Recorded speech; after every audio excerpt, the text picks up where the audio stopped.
안녕하십니까. Good afternoon, ladies and gentlemen. Welcome to the 31st Urban Spatial Information Forum, also co-hosted with the 6th Joint Conference of Geospatial Information Professional Engineers. 진심으로 감사의 말씀을 드립니다. 저는 이번 행사 진행 My name is 서울시 공간정보 담당관 유병민 사무관입니다. Yu Byung-min, who is hosting this event. 먼저 이번 행사에 First of all, 관심을 가지고 바쁘신 와중에 thank you for attending this conference despite your busy schedules from all over the world, including Korea. 환영의 말씀을 전합니다. 이번 행사는 온라인으로도 함께 This conference is also being live streamed online. I would like to thank the participants online and welcome them to the conference. 이번 행사는 도시공간정보의 공공성과 신기술, 서울이 열어가는 This conference is being held 미래라는 주제로 with the theme of the public 지역공간정보 nature of spatial information and new technologies, and is co-hosted by the Korea Society for Survey and Geodata Technology and the Korean Professional Cadastral Engineers Association. Please stick with us until the end and have fruitful time. And let us begin the 31st Urban Spatial Information Forum and the 6th Joint Conference of Geospatial Information Professional Engineers.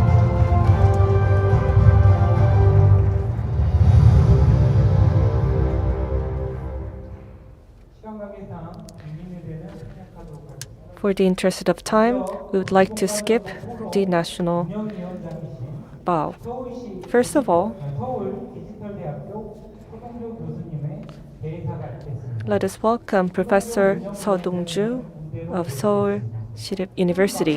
Please welcome him onto the stage with a big round of applause.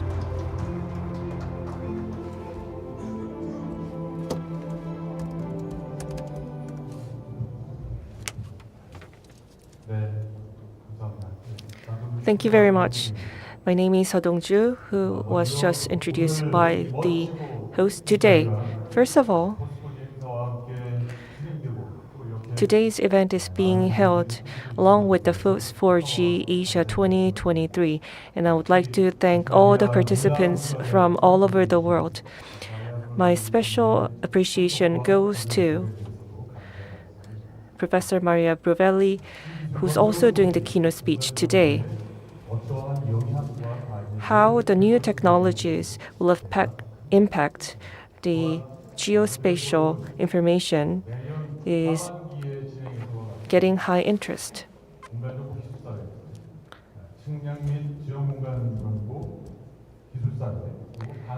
Today's event is also being co-hosted with the Korea Society for Survey and Geodata Technology and Korean Professional Cadastral Engineers Association. It is the 31st forum as well as the 6th joint conference of information professional engineers. I would like to thank Sang Tae-bae, President of the Korea Society for Survey and Geodata Technology, and Mr. Lee Yo-sang, President of the Korean Professional Cadastral Engineers Association. I hope to see the impact of this conference on the geospatial area. The theme of this conference is public nature and new technologies. We are going to think about the alternatives to the new technologies and also citizens' participation. How is it going to impact the geodata and also geodata and as a business information will be discussed in this conference. The openness and public nature that is pursued by FOSS4G should be discussed in this forum. Also, open drone map, measurement, and LiDAR and new technologies will be discussed. And what's special about today Today, we are going to have announce the winner of the SMAP challenge. As a student, he please give a lot of interest and support to the students who are interested in geodata and the utilization of them. I hope today's forum can be a venue to present ideas how the geodata can impact the information. Please pay attention and stick with us until the end and give your support to the conference. Thank you very much.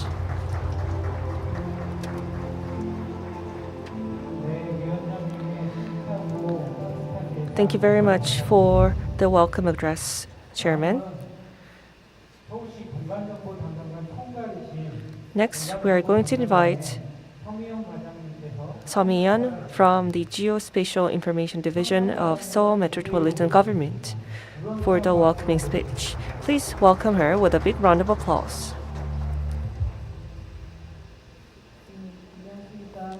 Good afternoon. My name is Mi Seo from the Geospatial Information Division of Seoul Metropolitan Government. It got very chilly today all of a sudden, so I am feeling sorry for all the participants from warm countries. Thank you for attending the 31st Urban Spatial Information Forum despite this cold weather. And I would also like to thank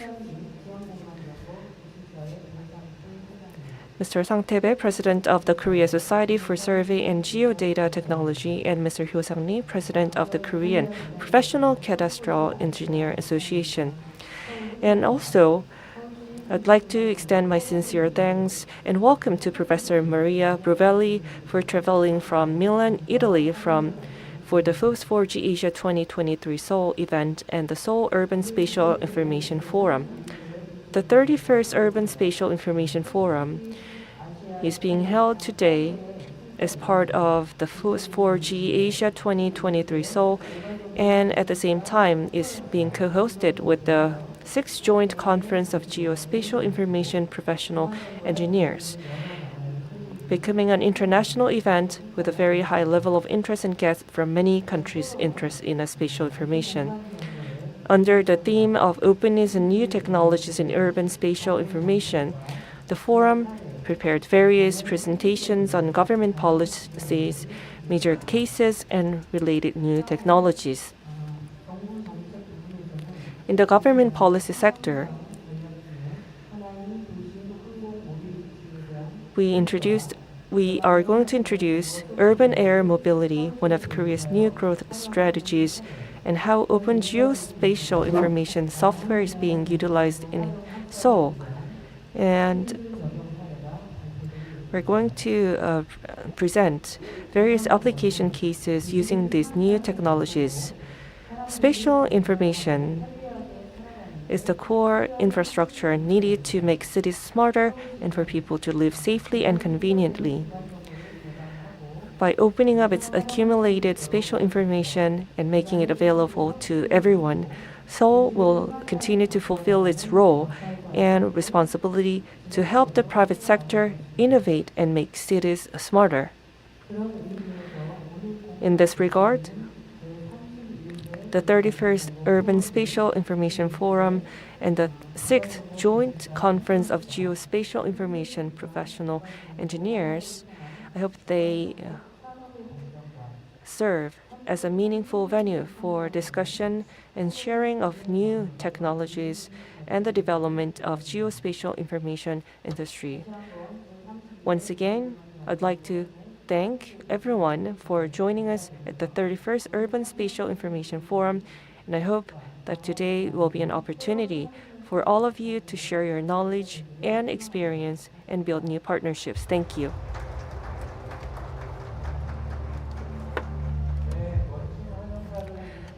Thank you, Mi Seo, for your great welcome speech.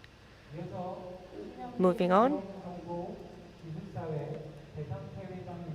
We would like to hear a congratulatory speech from Mr. Sang Tae-bae from the Korea Society for Survey and Geodata Technology. Please welcome him with a big round of applause.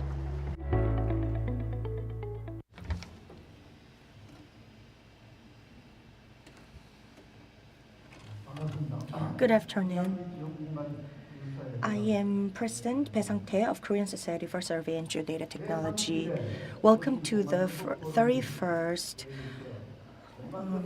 Urban Spatial Information Forum and 6th Joint Conference of Professional Engineers on Geospatial Information, and congratulations for the successful opening. And thank you, Seo Dong-jo, the head of the operating committee, and Seo Mi-yeon from Seoul Metropolitan Government, who made this event possible. And thank you, Professor Maria Provelli, who came all the way to Korea for keynote speech. And my special thanks goes to all distinguished guests who are here with us despite their busy schedule. This forum and conference are being held as a part of FOSS4G Asia 2023 Seoul and is held in Seoul, which makes it all the more meaningful. The world's best and largest conference on geospatial information, open source, is the FOSS4G, and here we are delighted to share the Seoul's open source policy and key achievements and Korea's geospatial technologies. At this meaningful event, I am honored to host forum and conference. Geospatial industry is moving beyond the simple concept of mapping and survey, but now is rising as the key industries of the fourth industrial revolution based on data sharing, artificial intelligence, and digital twins. And open source can infinitely connect different developers, users, and managers to the network. And as a key technology, the importance of open source geospatial information is rising. And FOSS4G Asia is held with the aim of creating the ecosystem for open source geodata for Asia. So recently, geospatial industry is seeing the rise of digital twins and is rapidly changing into the system based on platforms. Amidst this paradigm shift, the accuracy and latest information is becoming all the more important, and scalability and flexibility of open source platform are getting attention further.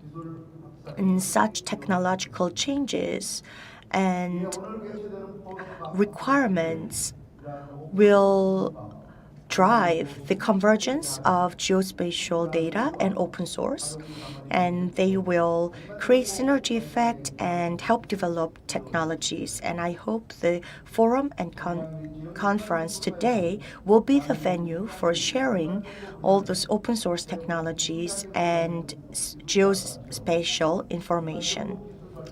And Survey and Geodata Technology Society is a group of engineers and technicians who have expertise in this arena and are making their utmost efforts to develop technology in geodata and industry. And also, we're providing trainings, dispersing new technologies, and help improve institutions.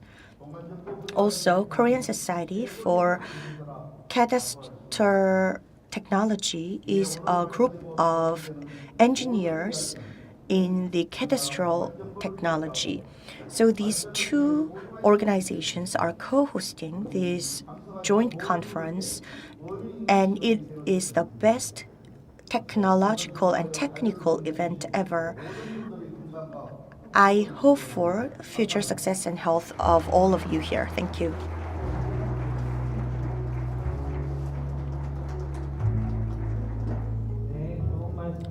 Thank you, President Bae Sang-tae. And to prepare for the keynote speech, we will arrange and organize the stage.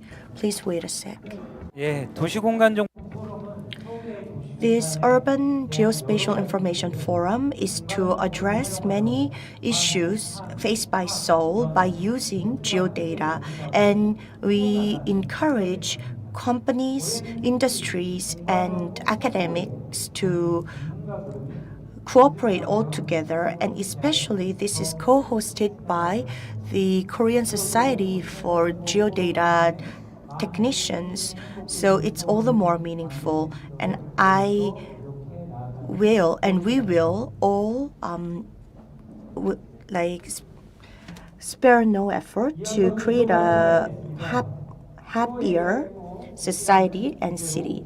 And under the theme of GeoAI for Good, now Maria Brovelli from Italy is here with us. So she is the professor at Polytechnique di Milano.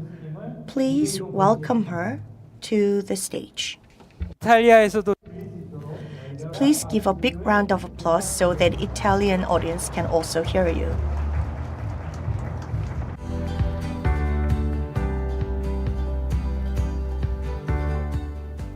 Okay, I think that we will take this one. Okay, so good afternoon, everyone. Thank you for having me here. I'm very happy because this is my third time in Seoul, and I have to say that it's always a pleasure to be here in Seoul. I appreciate a lot the culture, the cuisine, and also all your expertise. So, very happy to be here, and today I want to reason with you because you will see that I'm also asking to discuss then, to start thinking about what we are doing in the Geo-AI domain, and specifically, as you see in my title, I put for good. So for something that is good for humanity. So this is what we need to have in mind. We have something for measuring these that are the Sustainable Development Goals. So have in mind that every time we are thinking about the GeoAI, we want to do that for the good of everyone.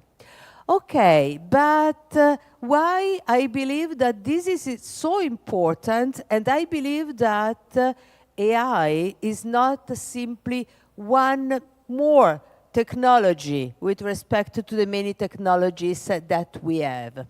So if we look at the definition in Wikipedia about artificial intelligence, we see that it is the intelligence of machines as opposed to the intelligence of humans. Is it true? I don't think that it is more true, this definition.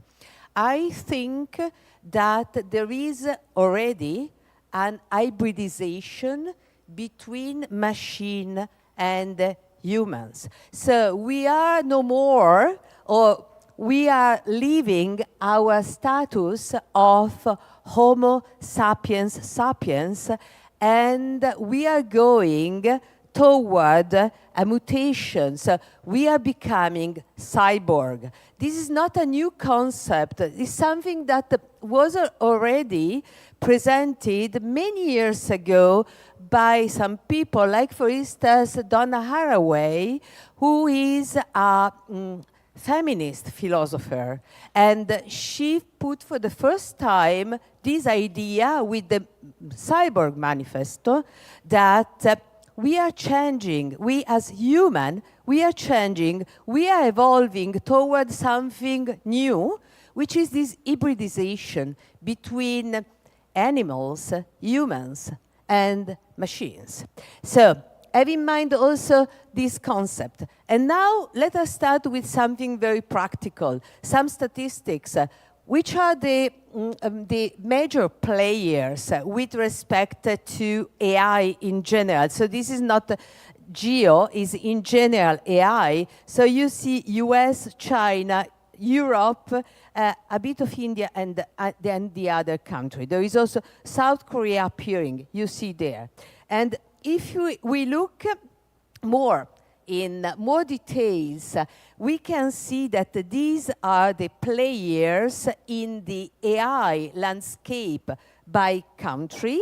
And what is very clear is that this is not following the largest economies with respect to GDP. So it means that there are some countries that are betting more in AI, that are more innovative with respect to that.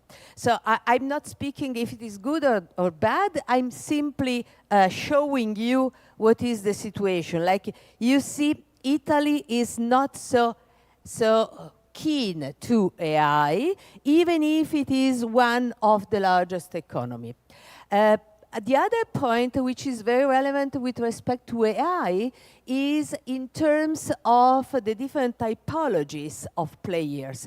You see that the ones paying more attention to AI are companies, followed by research and research institute and university, and just a very small slice, the government institution. So it means that really now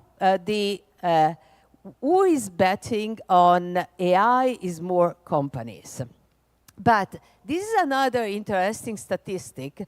So if you ask people of different countries if the products and services which use AI have more benefits than drawbacks, those are the answers. So you see that China 78% positive, Saudi Arabia as well, but Saudi Arabia is small, India 71%.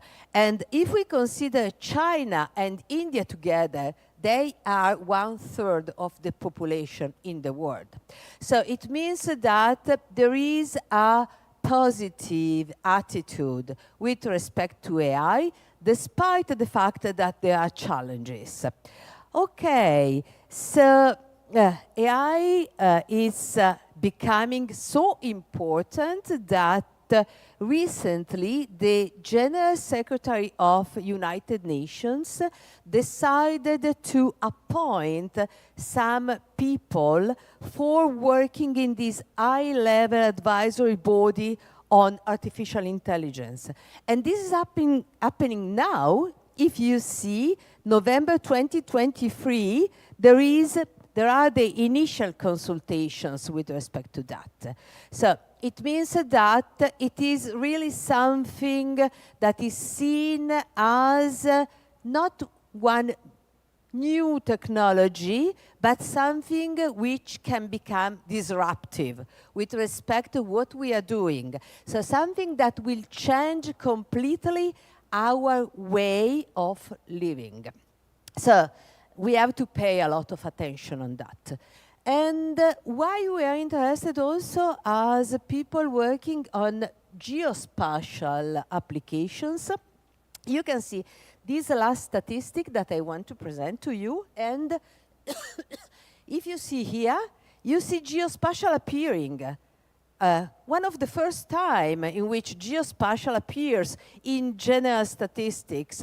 But what is the reason? The main reason is due to the fact that geo-AI is used for the twin Earth, digital twin Earth, which is also used for the metaverse. So the people working on the geospatial domain are becoming really important because geospatial is a sort of glue connecting all the other events happening on the surface of the Earth. And when we speak about geo, I want to propose to you to consider that the GEO is the acronym of geomatics and Earth observation. Because if we consider geomatics and Earth observation, we encompass all the disciplines that are related to the geospatial domain. So I propose you to use this as acronym. Okay, so we are the expert in the geospatial domain, independently of the fact that the observations are taken from the sky, the ground, the water, below the surface, and so on and so on. So we are the ones, the surveyors, the people working on remote sensing, the people working in GIS, that can bring some sense, some meaning to all the events and everything which is happening around us. But which are the main points? So the fundamental of the machine learning is that a pattern exists. We cannot determine this pattern mathematically, because if we can do that, we don't need machine learning. The other point is that we want to learn from data, and therefore we need to have data, because if we don't have data, we can't learn. Okay, so data, and specifically geodata, are becoming even more important than in the past, because this is something that we must use for feeding the machines. This is so important, the data are so important that you see that starting from 2017, it was when the ISO defined the areas of interest with respect to AI. Data are exactly one of these areas of interest. But I can give you a more practical example, and the more practical example is this example that was presented by the former director of autopilot vision at Tesla. So he compared what is doing a PhD student when he's doing his research for the PhD. And you see that in blue, there is the time spent for the model. In red, there is the time spent for the data. So collecting data, cleaning the data, and so on. So this is what happens generally when you do some research. But in the practical work, so at the Tesla labs, as you see, this is completely different. So most of time is spent for data, and just 1/4 of the time is spent for the model. So data are really important. But how much data, or geodata in our case, we need? So it depends on the complexity of the problem. It depends on the complexity of the learning algorithm. And obviously, the first consideration is that the more data we have, the better it is.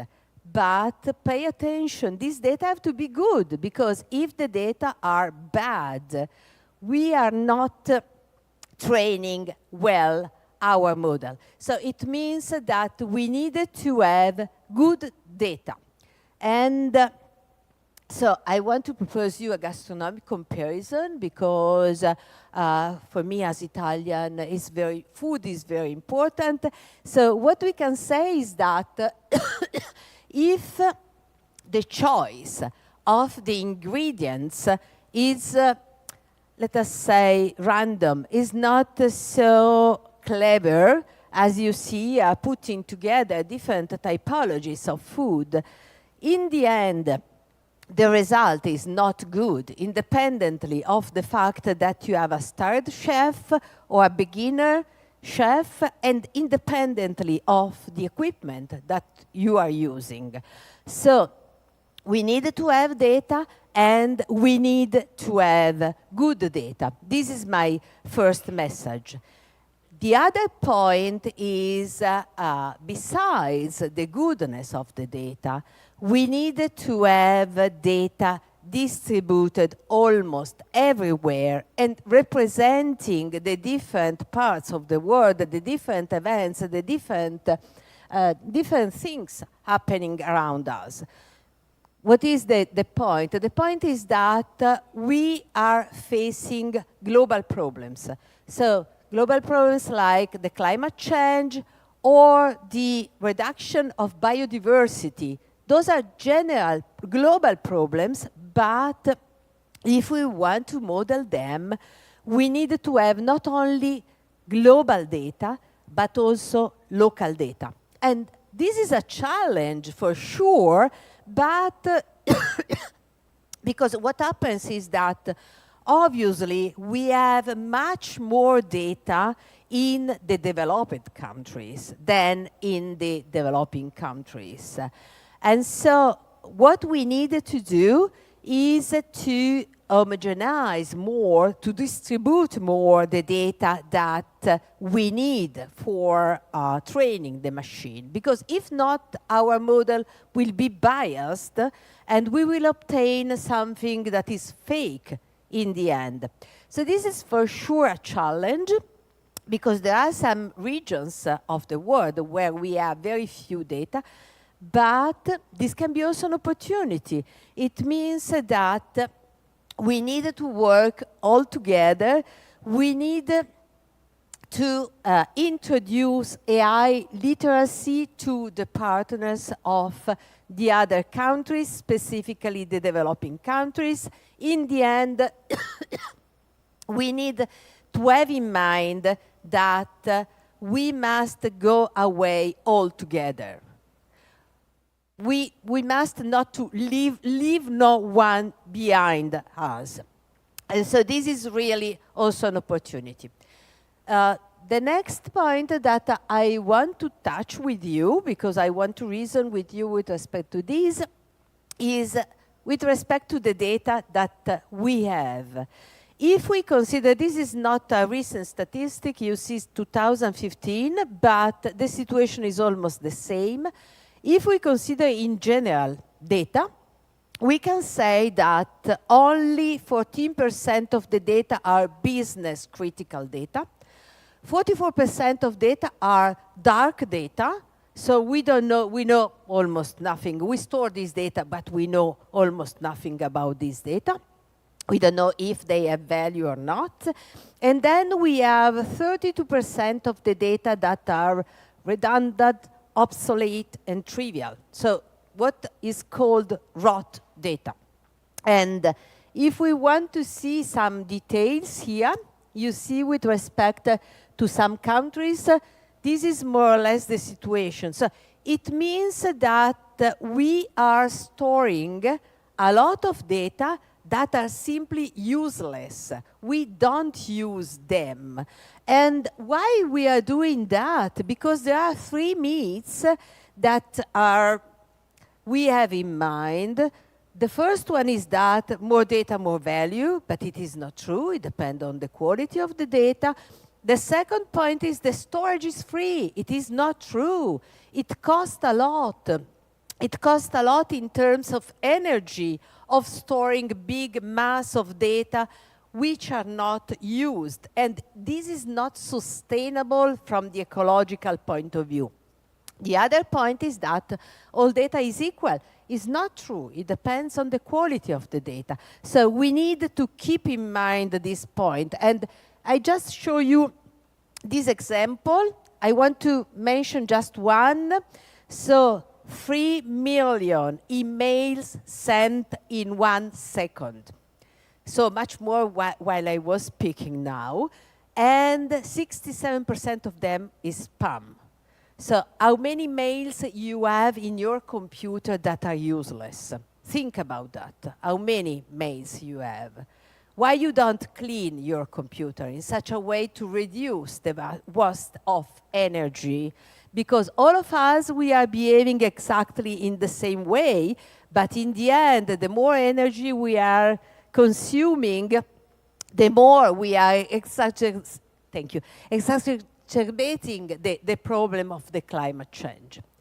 But none of us is thinking about that. So really, with respect to the data, we need to think that now is the time to start thinking about an ecology of data and geodata because it costs energy.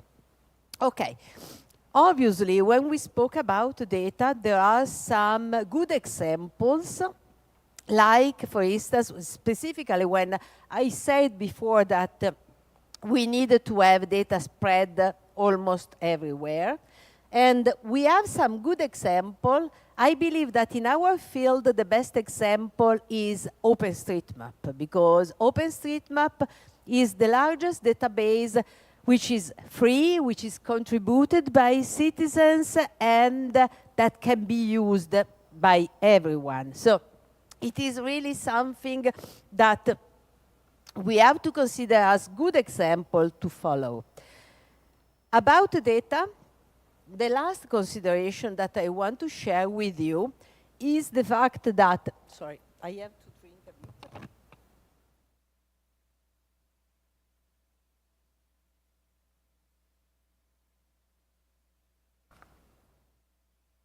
Sorry for that.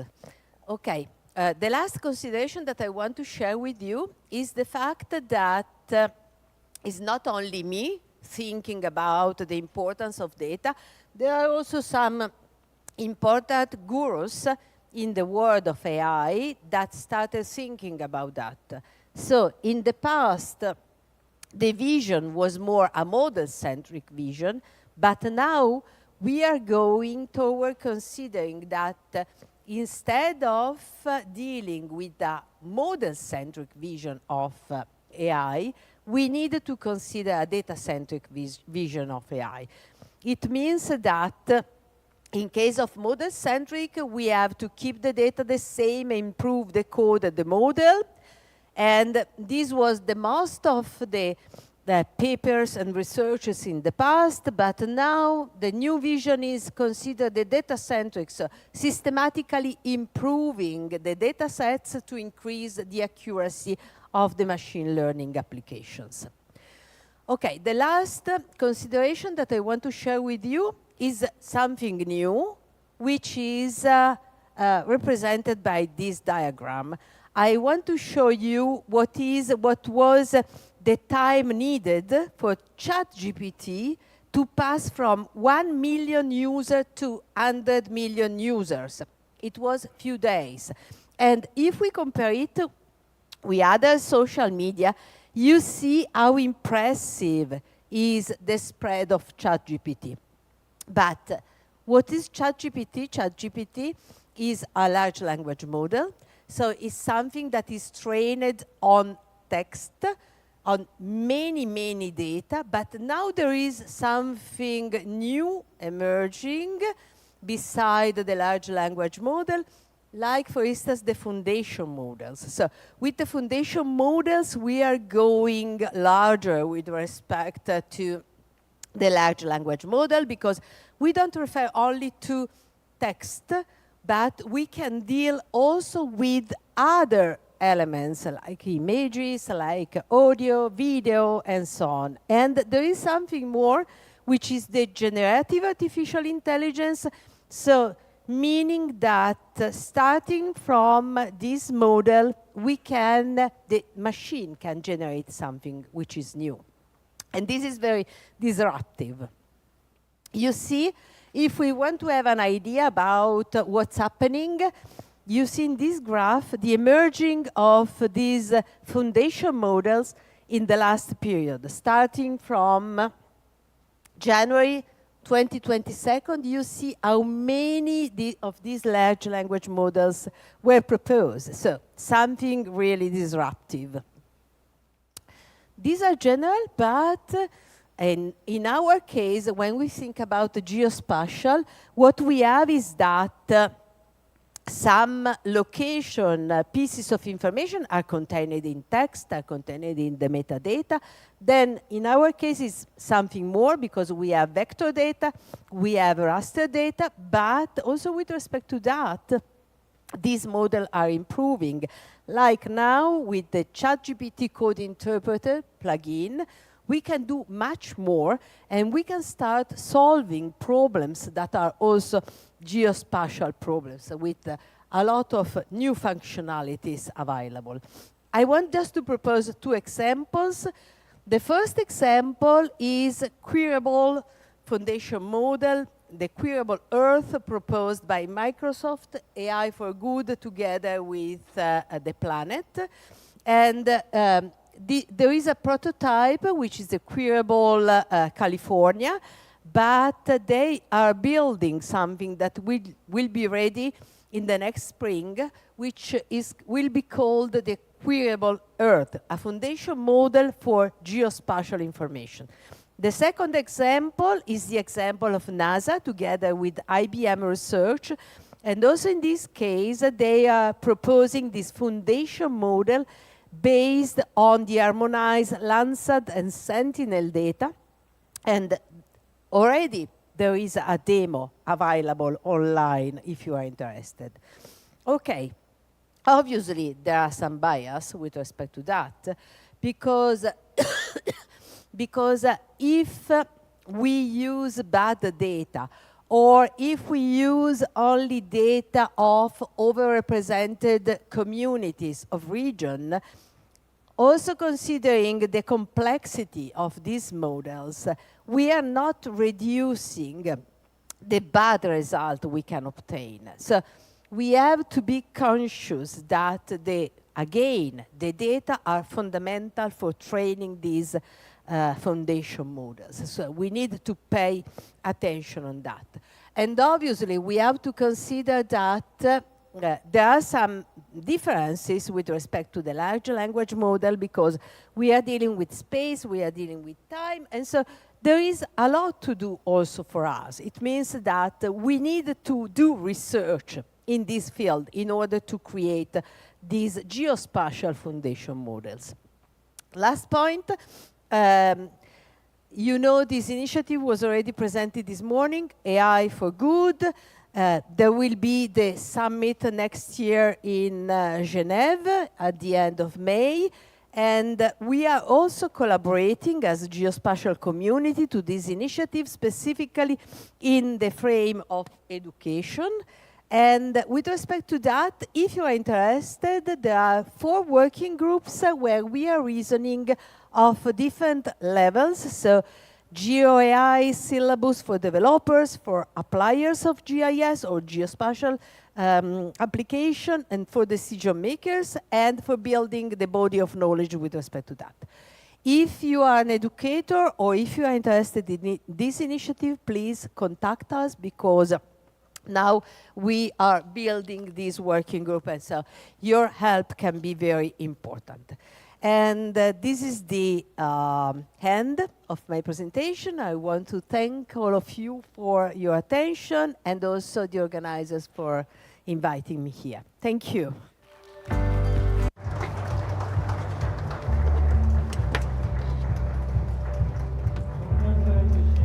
Thank you, Professor Maria Bruvelli, for your great presentation. Please give a big round of applause to her once again. Next, we're going to move on to the presentation session. The topic of the next presentation is New Growth Strategy 4.0 and Urban Air Transportation. Eugene Park from Ministry of Strategy and Finance will conduct the next session. Please welcome him with a big round of applause.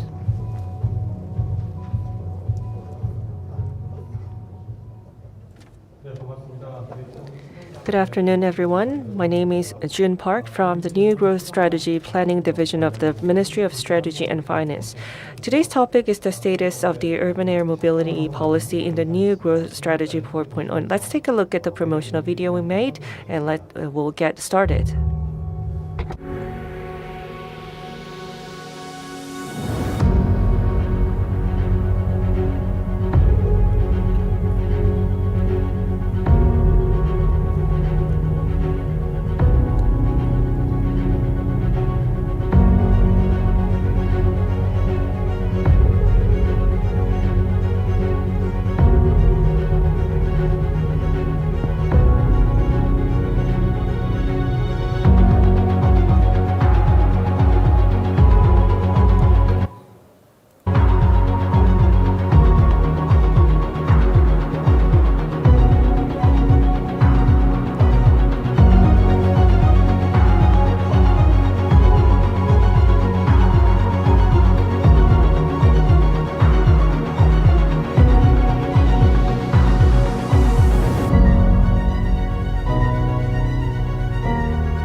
네, 혹시 영상을 통해 Were you able to see the topic of today's presentation from the video? A prolonged and unprecedented pandemic has frozen the global economy, including our own. A policy to revitalize the economy was created last winter, and we have been actively promoting it since the beginning of this year under the name of the New Growth Strategy 4.0. And the question we frequently ask during our promotion was that why 4.0? So I'd like to tell you the reason why we named that. We defined the agricultural development growth in the 60s as 1.0, manufacturing-oriented growth in the 70s as 2.0, and IT-based growth in 2000 as 3.0. Now we're going to take a big step forward, aiming to become a 50,000 USD per capita for one first country, and that's why we are going to focus on this new growth 4.0 strategy with 15 projects. You must be very familiar with drones. What was initially used for military purposes has become a toy, a camera, and now, thanks to improvements in motor and battery technology, a new mode of transportation that can even carry people. How many years ago were we imagining this? Let's look at this picture. This flying car was featured in an American technology magazine in 1957. Apparently, the US was still very much on the road back then. A flying car featured in a Chinese magazine just 4 years ago. 4 years later, and they are strikingly the same. And this is this flying car in a tech magazine introduced again in 2016. The look is much more modern, but the goal isn't too much different. So today, there are more than 300 companies around the world who are working to develop new types of flying cars. And also, they are working hard to develop new types of VTOLs. And there are many different types of aircraft, but there are about 3 types. And I've organized them in the order of technological progress. Multi-copter type demonstrated in Singapore and in Incheon Airport in 2019. It's relatively easy to operate, but high battery consumption is a downside. And secondly, you can see the type used by Google Wing and Pablo Airlines and others. It's a lift and cruise type. It is relatively simple in structure, but it's high in operational cost. And the third type is the type that was demonstrated in Gohung a few days ago, a vector thrust method that requires the highest technical skills. Anything that goes up has to come down, and the UAMs need a place to go up and down. And we call it a vertiport, which means a vertical takeoff and landing airport. And in overseas, they're starting to use the term verti-drop. And we have a kind of an excitement and a cynicism at the same time about the future of public transportation. And we can call KTX one of the recent mode of transportation. Until its opening in March 2004, people said that Semao train was sufficient enough. People were cynical about the introduction of KTX because no one would pay that much money to travel to Busan. It's understandable because 20 years ago, one-way ticket between Busan and Seoul cost about 40,000 won.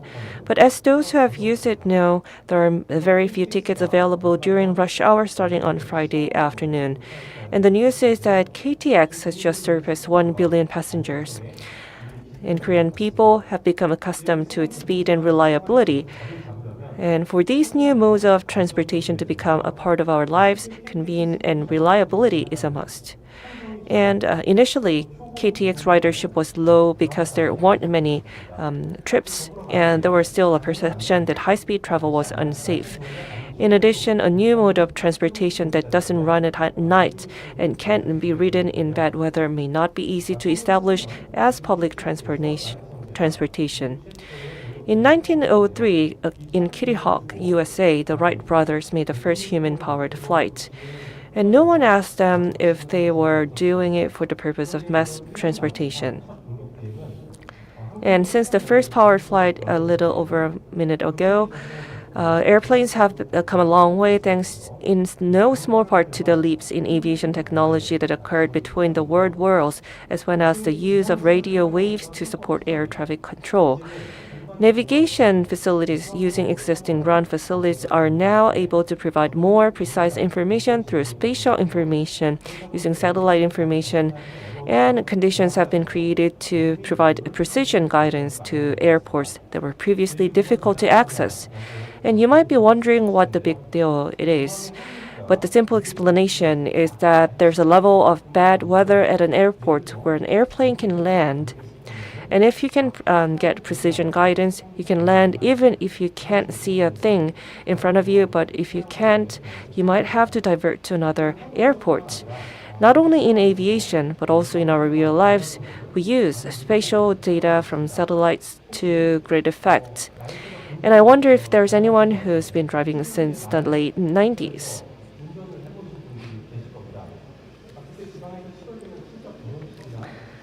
Have you ever driven to a relative's wedding or a store in the countryside? I'm sure you probably have driven like this. When you arrive, you had to ask for the directions. And it was a time when the elders in the family who knew their way around were treated almost like Columbus and was considered correct to go where they told you to go. And I believe that most of you have these maps in their backseat pocket. I used to look at them every chance I got to brush up on my geography. And this is where the newest weapon in the weapon comes in. It's a car navigation. And at the time, there used to be people, and I used to be one of those people who would compare the roads I knew with the navigation system. And if I was occasionally directed in a different direction than I intended, I would just take the one I knew. And in 1997, I was first introduced to the word of navigation. It was a coming product back then. It didn't have the fancy guidance that we have now, but rather a map that didn't change much when it was actually powered up. It was literally just a very simple map with a road on a plain map. I didn't even have the ability to guide me to my destination, so I could just see the trajectory of the road I was traveling. And in the cloudy days, the GPS signal wasn't very good. The reason I bring this up is to emphasize that if urban air traffic is going to be used in everyday life, it needs to be easy to navigate. So, which map is easier to look at? Both maps are being used on the field now. On the left, I'm also a flight controller and a pilot. And this is a map that's used very frequently by pilots. So they use coordinates for the waypoints. For example, if we use this map, if you go to the Seoul City Hall, you have to know 37 degrees north latitude, minutes, seconds, and near here, you have to ask, where's the Seoul metropolitan city? And on the right is the map address system, which has been improved to make the coordinates more understandable to the average citizens even. You can just type into Seoul City Hall into the navigation system and go there.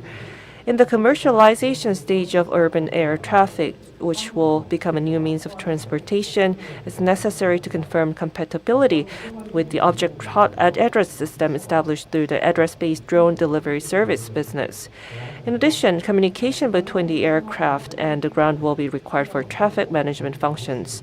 The communication systems used in existing aircraft are large, heavy, and electricity consuming, so they're not suitable for UAMs, which will become the mainstream of the electric power.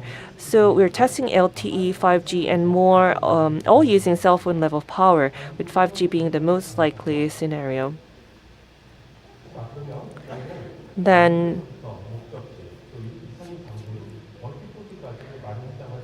if we say we established everything from the landing to the vertiport And if we have the drone taxi ready, if you want to ride on the drone taxi, you'll be like looking around to each other.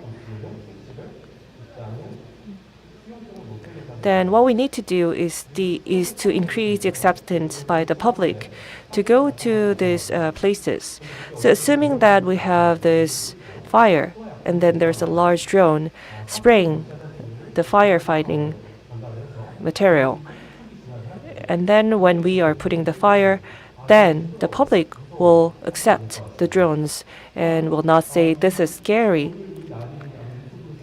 And I assume that today's presentation is being broadcasted on YouTube.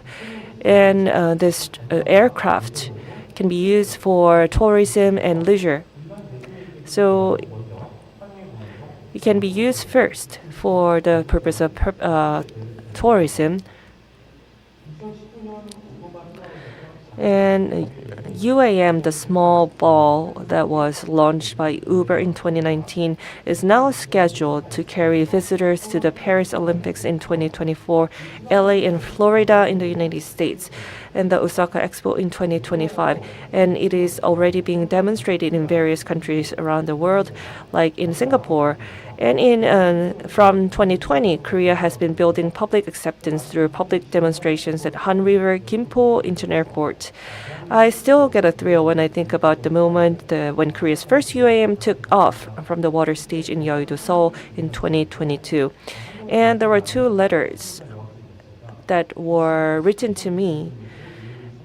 And she said, I want to commute to Gimpo Airport with UAM when it's commercialized to the Yeouido. And there was another letter from a breadwinner in the 40s, and he said that I want to see the Seoul sky from the Namsan Tower with his family on a UAM. In order to revitalize these expectations, we aim to start commercialization in 2025 so that Korea does not lag behind any other city in the world.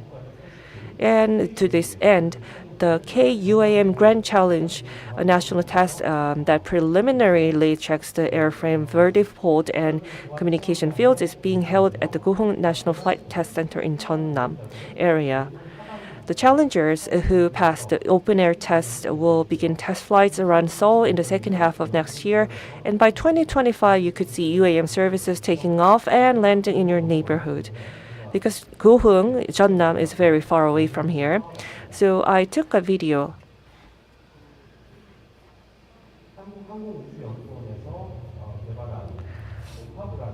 This is a OPAV aircraft. It can be either manned or unmanned. What was very unique about this is the sound. You can hear it. It is actual noise that the aircraft is making.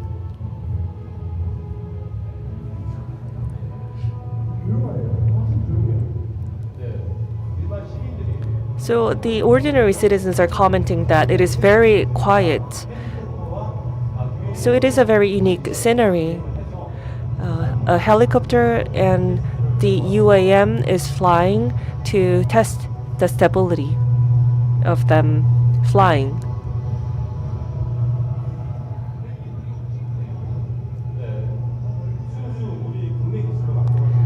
And they are made with Korean technology only.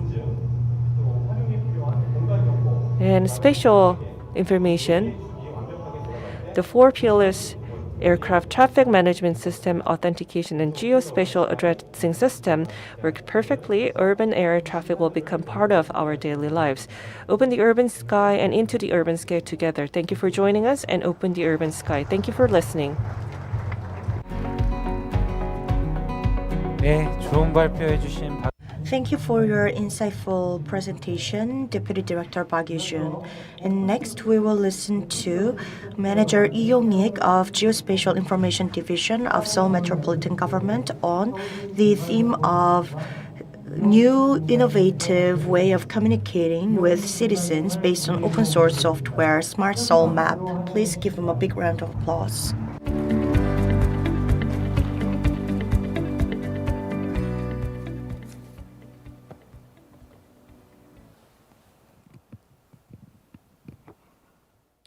반갑습니다.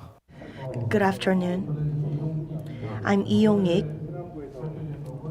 and today my presentation is about Smart Soul Map, a new innovative way of communicating with citizens based on open source software. Now, in 2017, I gave a presentation on Smart Soul Map, and then it has been 6 years, and over the course of time, Smart Soul Map has developed significantly by using open source software, and we have opened a new channel. And COVID-19 pandemic, during the pandemic, we were able to share this information on COVID-19 as rapidly as possible. So Seoul City Map settled down as a platform to share information with citizens. And let me introduce Smart Seoul Map. Then why do many people want to use map? We always ask fundamental questions. And when we look at the history, the old admonitions on governing the people says that the first thing the governor needs to do is to draw a map. For example, like where did a person die from a rainfall, and where is the bridge that's disconnected, and where is the tree broke down. So all of these locations were mapped from the history. And this is the map you all know. This is the first epidemiological survey in 1854. This map was created by John Snow, and he used the power of map to identify the cause of cholera, and this shows the power of map. And during the internet era, there were two important events. One is the emergence of Google Map. And this is the first time where map service was expanded to the area of general web developers, not just experts. And second is the emergence or launch of iPhone, which is equipped with GPS. So now all people use smartphones and maps on the smartphone. And this is the agenda item for my presentation. So Seoul citizens map infrastructure is the Seoul City Map, and it can make work more efficient and also enables easy communication with citizens. So this map is easily understandable, readable, and accessible by both citizens and government officials. And citizens can check the administrative information without making additional payment. And so, like Smart City Map is free, fast, right, easy, and it can share administrative information with everyone. And there are many IT devices, but this Smart Soul Map keeps the basics. And let's look at the history. So at first, we tried to create a map based on administrative data and information, and next we created a web map service, and then later on we visualized many maps, and now this Smart Soul Map has settled down as a map portal for everyone. And this is the service architecture. So you will be able to see who are using this service and the platform. So there is the three-tier architecture, and when you look at the system architecture in detail, there are 5 layers. Other than the WebView software, all other softwares are open source software. So we have transitioned towards open source software. And there are many strengths of open source software, but the transition process needed to be visualized so that decision makers could better understand what this open source software is about. So this is what we created, the visualization service. And then what I'm going to mainly talk about is the urban life map and map exhibition hall. So the urban life map is the feature map. So it's about point, line, and plane. So you'll be able to see the bike path and nursery. And there are 4 ways of registering map. And so government, like civil servant who is a non-technical expert, can create his or her own service.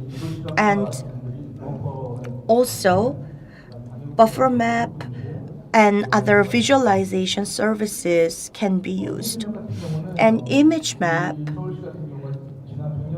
So for the past century, Seoul has developed significantly, so we have many different versions of map, especially during the Japanese colonial rule. The maps were created in paper, but we wanted to create a time map including georeference.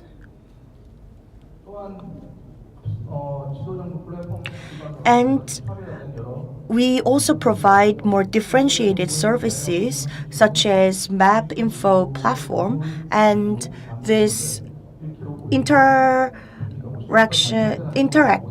population and policy map shows the population distribution by age. And here you can check the location of nursery, daycare center, and kids coffee shop. And then let me talk about how this is created and how we are infusing Seoul in Smart Seoul Map. So the civil servants can use Excel file on their personal computer and also utilize spatial data file and register data based on field survey. So many different divisions can register different types of data. So then, if we're gonna create schema at every level, it will be too costly and time consuming. That's why we designed a single schema. So the name, photo, contact, and website are common features. And then the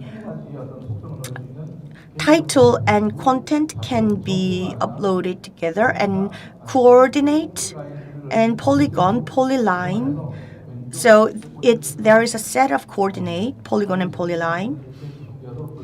So you'll be able to see all of them at once. And also, as I said, we created a urban lifestyle map, so you can see many different facilities. So this is good for facility management, and this service is provided for the public. And then, just like urban lifestyle map, there is another map which invites citizens for participation. So this is called Citizen Participatory Map. So it can raise awareness of the community or share common interests and shared interests. So this is the table on the features of 2 maps, and there are no a lot difference among the 2 maps in terms of features, but it's more of the purpose, whether they are used for administrative purpose by civil servants or by the general public. And as I said, during the COVID-19 pandemic, we were able to share the location of testing centers on this map to increase vaccination, and also the medical centers and pharmacies were all marked in this map. And in about 3 days, these map on congestion in testing centers was provided to reduce citizens' inconvenience. And this is the georeferencing. Let me show you the actual map exhibition.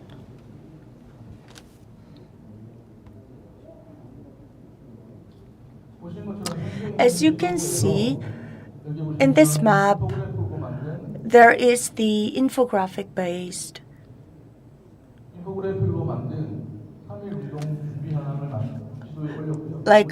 March 1st movement preparation, and so this is based on the route of March 1st movement, and this is based on the map that was created during the Japanese colonial rule.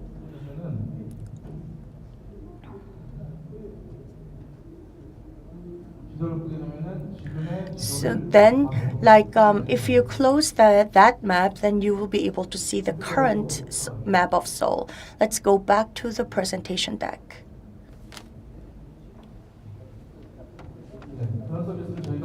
So these kind of services are provided for free. And this year, we are going to take further step.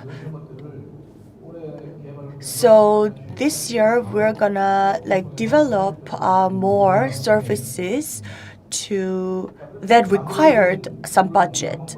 And let me talk about how to share this Smart Seoul map. I think you all know what OpenAI API is. OpenAPI requires a developer and budget. And we provide OpenAPI and the feature to change the coordinate and address and many other features, but these are more specialized information. So real estate information, urban planning portal, all of these specialized techniques use OpenAI, but other services that merely requires communication with or announcement to the citizens use web-linked map. This is the feature of sharing. And the biggest strength or advantage is that it doesn't require budget, and if we just know the address, website can be created in a day. And this is usable because it takes more than a year to develop a service usually, but when we use web-linked map, it can significantly reduce the time taken to develop service. And also, multi-language maps can be also created, and all of these maps will be provided through the websites of different government authorities. So the number of visitors was 925,000 in 2018, but it has increased to 2.7 million in 2022, and the number of API also increased dramatically. So next year, we are going to fine-tune these services and develop them further. So to attract 30 million visitors, we are going to provide more services such as multi-language map and OpenStreetMap. And this service will be provided to all countries, and the web browser will be automatically translated. So this open source based platform will be taken overseas. So we would like to make inroads into overseas markets too. So then I will need to explain more about map. Map is to connect a person who wants to show location and who wants to know location. And to provide a better service, we will need to create an easy map, and it should be serviced easily and managed easily. So rather than developing open AI, we would like to expand services based on web-linked map. So many departments and agencies are using our services to communicate with citizens. For about a decade, I worked for Seoul Metropolitan Government, and I came to have one concern. And as Professor Maria also said, not all data is same. So there's legal data and GIS file based on survey. But we will need more geocoding, georeferencing, and GPS, or like finger tagging. Are these GIS file same with the geo content in NeoGeography, and which one has more impact on citizens' life, and who can upload the data more rapidly and more economically. The bike path you see is what Naver and Kakao asked us to provide for several years. And the road policy division didn't know how to create this, but one owner said he will create this bike path map, and he drew this 1,315 kilometers of bike path, and same for the safe delivery box map. So local governments or agencies will need easier and more accessible map services, and we are waiting for many ideas. Thank you for listening.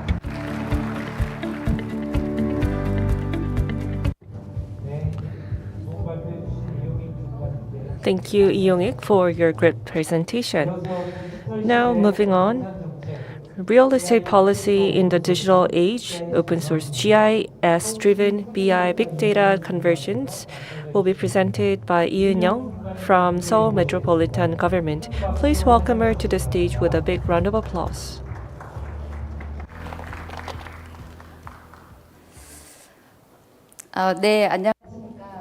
Good afternoon. My name is Eun-young Lee from Land Management Division, Seoul Metropolitan Government. You may have lost your concentration. My presentation is the last presentation of the first session of this afternoon, but please pay attention. I want to talk about the real estate policies by the Seoul Metropolitan Government. Now, let me begin my presentation.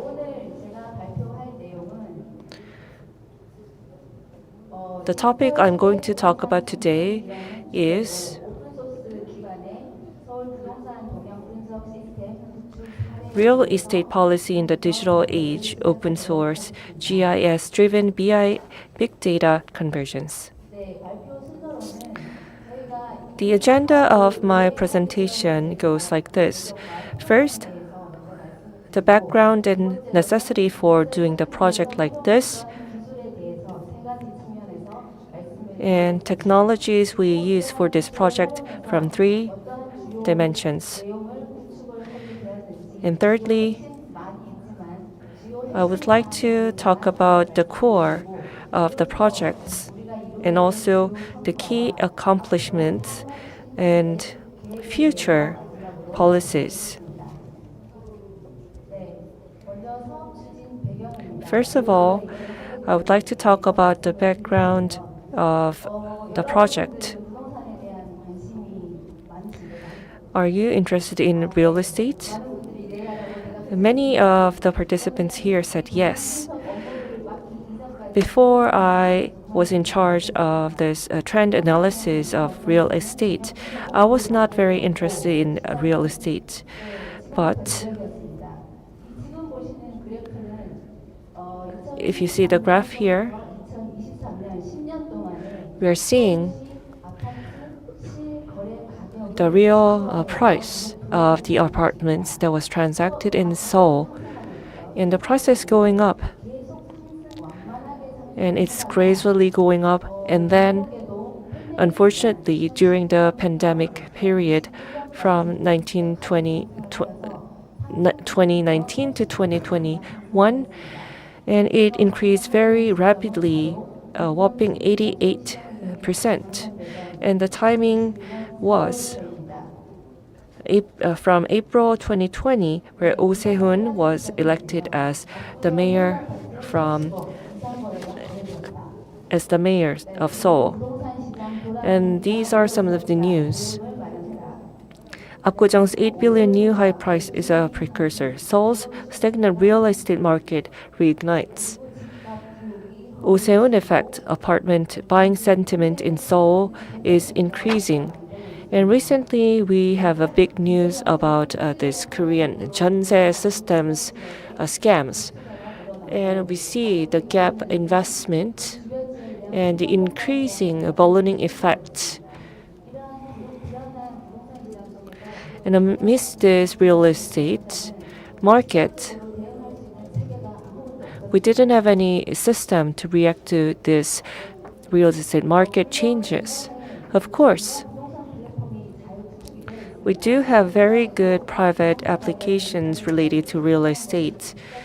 And in the Seoul City government, in the central government, they had their real estate system application, but we didn't have the application specifically needed for the Seoul City government, but that we needed to analyze the data for a specific period of time. So we were thinking of analyzing the current status and what we can do. We didn't have any system to analyze the real estate trend. And the Seoul City government lacked the role in responding to real estate market. And for so long, we have downloaded the Excel spreadsheet manually, so we needed to change that. And the data we used previously was the national data. It was very limited. So we wanted to use the GIA-centered digital transformation to make a Seoul-style real estate market response application. Through this system, we wanted to see the trend very intuitively and to monitor the real estate market transactions in a proactive manner and to use the database. And that was the background for implementing the project from the Seoul City government. And that was the goal that we established. I'm going to talk about business intelligence, big data from now on. And this is the system that was used for that. We established data mart and database and also established a system for analysis of the data and also converged the database of the relevant organizations, and we visualize everything in the open source GIS so we can convey them intuitively, and that was the goal of the project. By using the open source based data, we wanted to establish the support system where we can support everything related to real estate market in Seoul. And we established the real estate data and spatial data. So SDW, National Statistics Portal, and we collected all the data we needed. The real pricing data was a basic one, and population, housing, and the sentiment, and all the information was collected to establish. Through integrating BI, we want to show the real estate information on GIS. We would like to integrate directly to GIS and to make available the data very intuitively real time, and we establish a dashboard for that. And making use of this technology, I want to talk about the three applications. First of all, we did the trend analysis that are very specific to Seoul metropolitan government, and we've established monitoring of the real estate transactions. And the third part is the real estate policy support. First, we use dialogue statistics. We have a lot of statistics, but the data we need to be established in BI, and that should be integrated to the GIS by the district for a specific period of time, so we can see the trend in that time period, and also the speculative area and overly hyped area are specified, and if there's any transactions in that area, we can see the price changes and also the status of the buildings and the area, the land. And thirdly, we've been reporting manually, and now we can report using the system automatically in a day. So we can do a monthly report, the apartment weekly report. And nextly, the second part of the system was the real estate transaction monitoring analysis. We see the monitoring, we monitored by the threshold. First of all, we see the status of real transactions of real estate on a map directly. And secondly, now we support the monitoring of the abnormal transactions.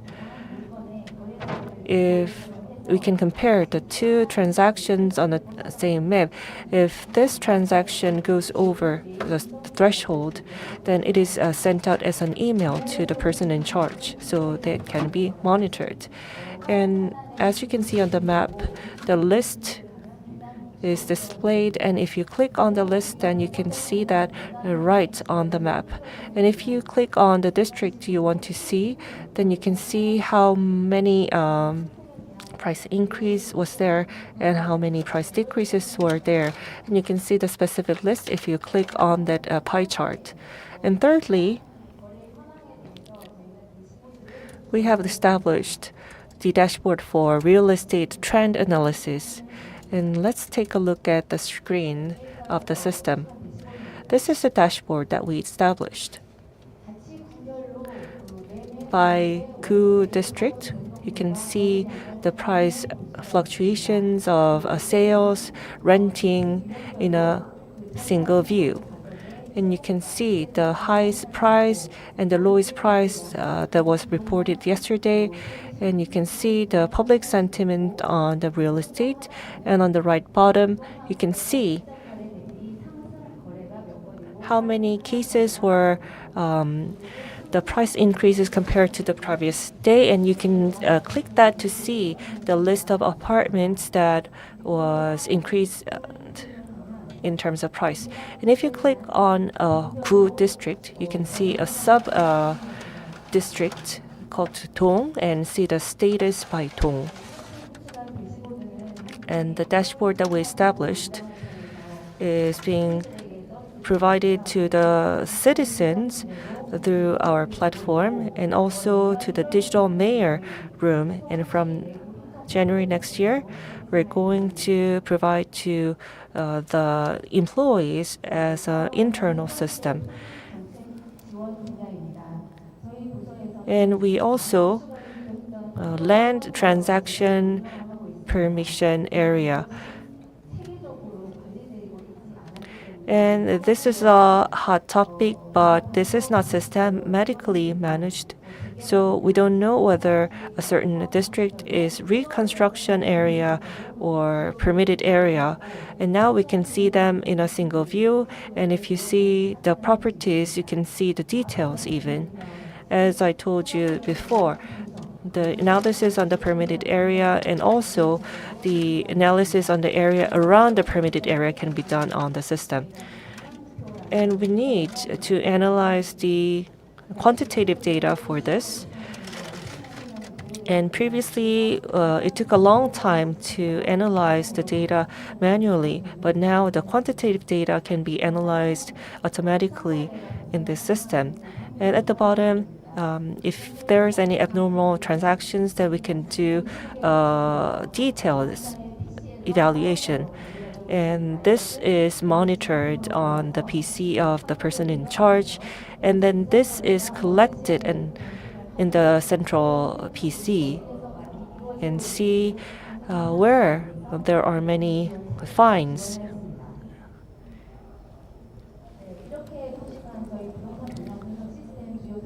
And now I would like to share the major achievement from the trend analysis system. And this is the quantitative achievement. Now, the trend analysis reporting takes 3 days previously, and now it can be immediately. And also, the trend reporting automation, the monthly one, is decreased from 10 days to 1 day. And the qualitative achievement, the biggest achievement is that now it can take a lead in the public sector, and I am very proud of it. The things that we couldn't do previously, now we can respond very effectively and also swiftly to the real estate market changes. And in Gyeonggi-do, this system will be established in 2024, and this is the expected result. The maintenance cost can be reduced, and also the operational efficiency is very much increased. And also the limitations of license can be removed by using the open source, and the precision of the data is increased as well. And this is the summary of what I've told you before. BI, big data, GIS technology were used to analyze the real estate trend. And we've established a real estate status analysis platform. And this is used to support the land permission system, the real estate real price reporting system, and also renting system. And this is the only platform that supports everything all at once. We don't stop here, and we would like to develop further to establish a DX platform to support a real estate policy. So far, I've explained why I established this real estate trend analysis platform. Although I was never interested in this real estate, we started by finding out a problem, and then we established this platform by solving this platform. And I think this is the scientific administration. Thank you for listening.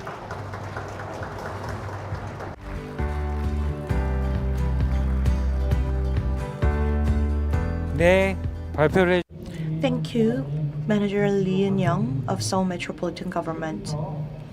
Then we will take a break and then resume the next part. And during the break time, Digital Twin SMAP promotional video will be played. During the break, you can go to the first floor to enjoy refreshments.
잠시 후 발제를 진행할 예정이오니 자리를 We'll soon resume the presentation, so please be seated.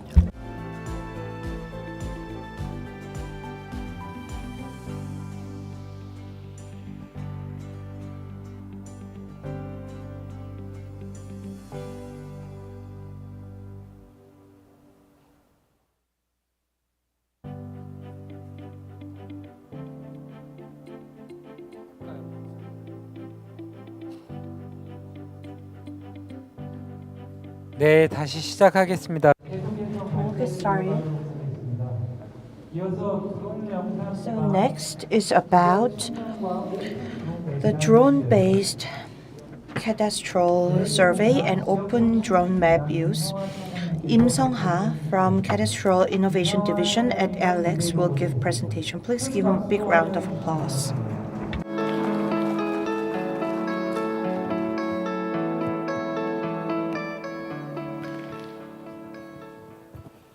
예, 안녕하십니까. Good afternoon. I am Im Sung-ha from Alex. Today I'd like to talk about drone image-based cadastral survey and use of open drone map. It's in line with the theme of this forum today because the theme is public nature and new technologies of urban spatial information, and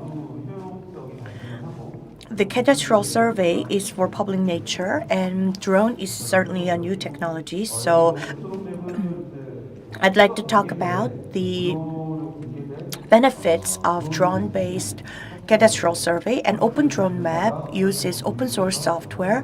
So I'd like to talk about the current status and plan of LX on using open drone map. So first, I'd like to talk about the background and key content of drone-based cadastral survey, use of open drone map, and then how to use drone image in line with metaverse. So first, background. So AI, metaverse, virtual reality, digital twin, non-contact, and mobile services. These are the recent global ICT trend, and these new technologies are applied to many fields and utilized, but we can also gain new insights by applying these new ICT trends on geodata. In that sense, let's look at how the cadastral survey has transitioned so far. Cadastral survey is for the public use and public benefit, and there were not many changes so far because it was under the legal requirement. So the public just used the outcome of 20 to 30 years ago, but now there is a rapid change in ICT trends, so we thought that the paradigm of cadastral survey should shift. So by actively utilizing new technologies and conducting tests, we are improving the survey methods and providing services to the public based on these new technologies. And to do so, the government is building laws and regulations, and the industry, academics, and researchers are cooperating together to create a platform and environment so as to provide high quality cadastral survey service to the public. But as I said before, cadastral survey, well, if you look at the cadastral map, it's just like paper turned into electrical file, and so this electrical cadastral map still has the same issues as the paper map, and it's in a simple form of point, line, and plane, so it couldn't really generate new values. And also the traditional cadastral survey method was still used. So the front line experts all still form one team, like 3 people form one team to conduct a labor-intensive and repeated survey. So it's time and effort consuming, and to address these issues, we are using drone for cadastral survey. And let's look at the current status or like key changes. So these red lines were measured and observed by experts on the field, and then these were updated on the cadastral map. But it took so long to actually conduct an cadastral survey. That's why we adopted drones to reduce the time consumed and to provide more high-quality services to the public. And let's watch a short video clip about drone-based cadastral survey. 그래서 저희 공사는 So LX and so we have collected the data for about 5 to 5 meter distance, and to a very small scale level, based on district level, and then we overlaid different data. So we overlaid the drone data and on top of the field data to create this cadastral map. And you will be able to see the height from this drone-based video and imagery. So we will need to know the elevation, and at the 1.5 centimeter a video, you will be able to see each pixel, so they are highly usable. And also, this survey is done within the legal framework, so the law needs to be updated for us to use drone for cadastral surveys. So, on August 25th this year, Ministry of Land Infrastructure and Transport set a new regulation on drone-based cadastral survey, and it provides the work process and inspection method using drones. So now drone-based cadastral survey can be done across the nation. And to do the cadastral survey based on drone, we will need to first get the video clip from drone, and it should be turned into an ortho photo with coordinates. So we extract the video from drone and then overlay this data on top of the existing traditional data, and we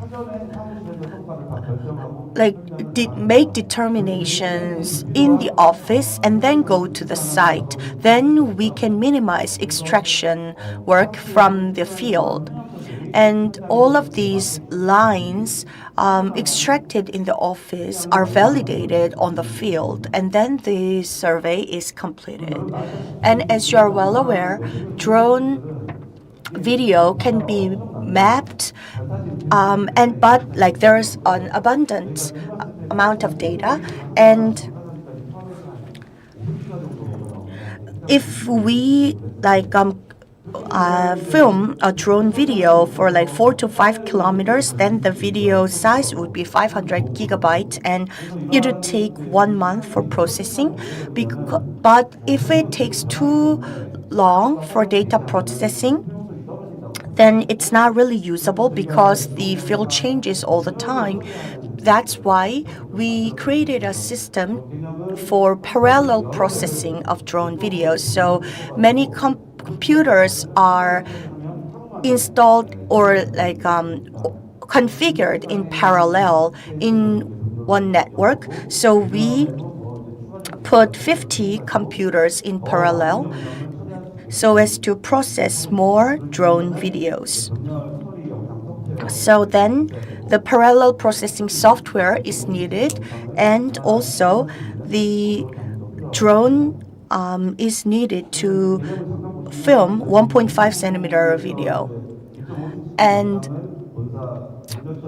this is how we upload 1.5 centimeter video on the parallel processing system, and this data extracted goes to the Alex Data Hub, and there is the drone video integrated platform, and we access these videos through intranet. Then now, let's look at a video clip on how to extract the building line from ortho imagery. So what you see here is the Lembigo, the survey program we use on the site or the field. And here, the drone video is overlaid, and you will see a margin of error of about 2 centimeters, and then 2 millimeters actually. And then in the ortho image, you don't know the elevation and height, so the paddy field can be confused with other objects. So that's why we usually extract this video in the field and lay them on the cyberspace. So this cadastral line is marked in yellow, and red line is the line extracted in the office from the drone video. So although we don't go to the site, we still will be able to do much of the work in the office. So this technology can minimize the work on the site. So this is the expected effect. Since 2014, Alex has used drones for cadastral survey, and at that time, the resolution of camera on the drone was not that high. So at that time, we just obtained 5 centimeter video, but this was not enough to use for cadastral survey because we couldn't identify objects easily. But recently, the drone camera has improved a lot, as well as drone stability. So now 1.5 centimeter video can be obtained from higher height. And also, the location accuracy impacts the quality of the video. It was 10 centimeters before, but now it's 5 centimeters. And it took about a month to process the video before, but with the adoption of parallel processing, now it takes only 1 day. And the camera resolution was increased from 20 million to 45 million. And now 2D is changed to 3D modeling. So we were able to reduce, we aim at reducing time spent on the site by 80%. So this is our aim or target. And this new regulation was set in August, and 900 surveys were conducted by 23 local offices. So currently, the time spent on the site is reduced by 50%, and we aim at reducing the time by 80%. But there is the limitations to drone video because it's filmed from the sky, so we cannot really easily identify the dense area or where there are many complicated facilities. So there are some distortions. To address these issues, we have combined this sky plus ground survey method. So that's why we are using MMS, LiDAR, and photogrammetry to test the outcome. And let's watch a video clip. This is Jeonju Innovative City, And this is the residential area near the Spatial Research Center. So this is the original data from automation process. This is the 3D modeling. So the Pilati was distorted a lot from sky view, but from the ground view, you'll be able to see not undistorted landscape. So of course the data we need to process increases if we add ground filming from sky filming, but still we can increase accuracy dramatically. And then next is about use of open drone map. And in FOSS4G 2014, this open source was first announced, and then we used this open source software, and we've found that it's accurate and it's of high quality. And previously, these tools costed for about million won to several thousand million ones, but this open drone map can be downloaded for free. So we reviewed this open drone map to apply it to a cadastral survey, and the headquarters of Alex gets drone video for a large-scale area, but we want local offices to just operate drones. We hope the local offices can operate drones for more convenience and safety. That's why we tried and tested this open drone map. And the elevation should be 60 meters. And then we adjusted the vertical and horizontal percentages. So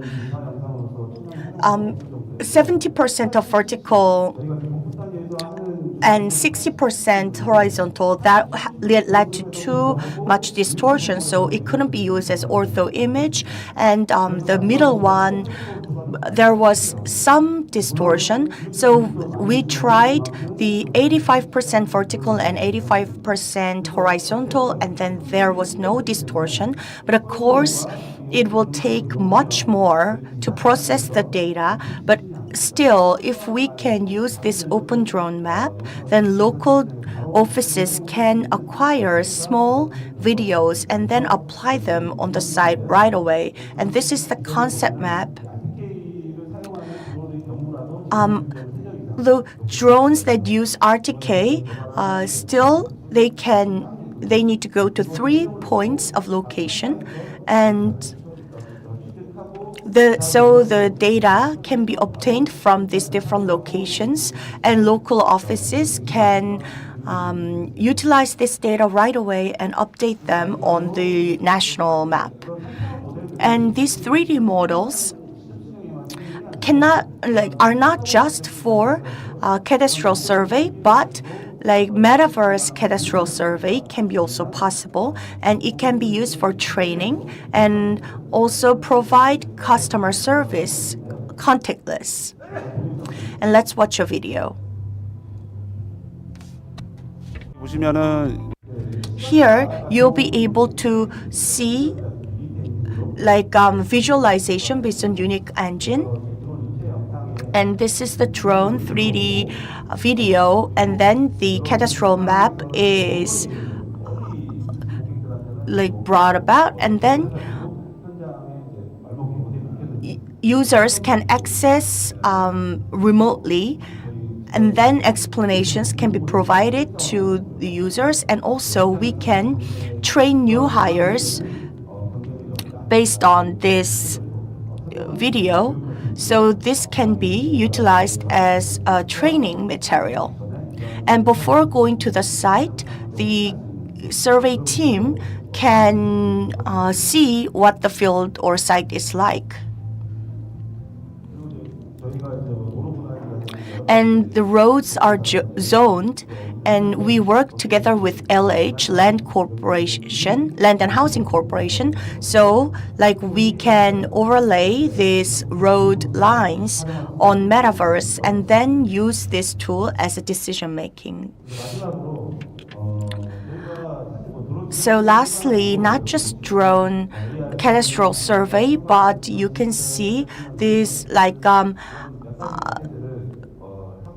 decision support system and then like smart survey information. And our motto is speedy, simple, and safety. And we would like to provide this service to the entire public. Thank you for listening.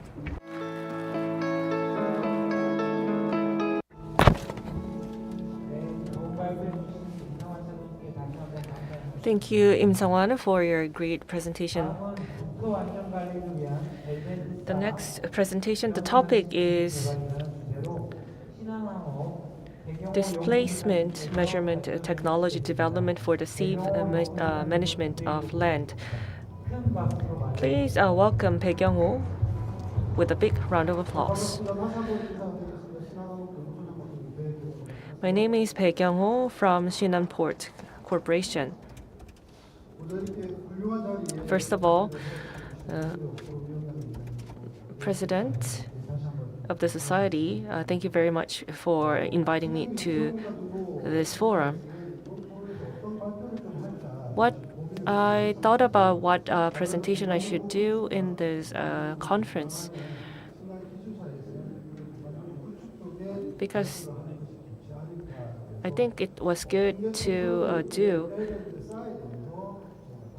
talk about geospatial information utilization. So I am going to talk about ELB and the SAR displacement measuring technology.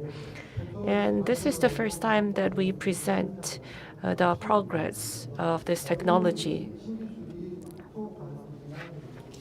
So I hope this new technology to become the key technology in homeland safety management.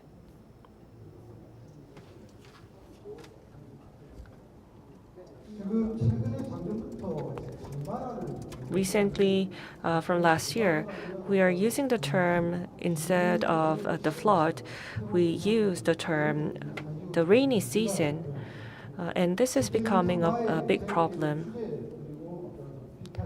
This water displacement in slope is the area that are most impacted by this climate change. And there are many water risks and crises. And when flood occurs, we need to monitor the slope dislocation. And this is a key word and something that we should manage. However, the sliding and the displacement monitoring method was usually focused on the point, and a drone, LiDAR, video, and the eye inspection and subjective inspection was the main. And the problem with that is that the actual information we want to get is the displacement at the land, but the bushes and snow and the land, the things on top of the land prevents us to get from getting precise data. And also the monitoring through sensors. There are many methods for that. And this displacement management, we only see. And for the displacement measuring, we need to see the prior monitoring, but we lack the monitoring in that sense. We need to see the area, not the point, for displacement. And we need to see the patterns, but these are lacking in the current monitoring system.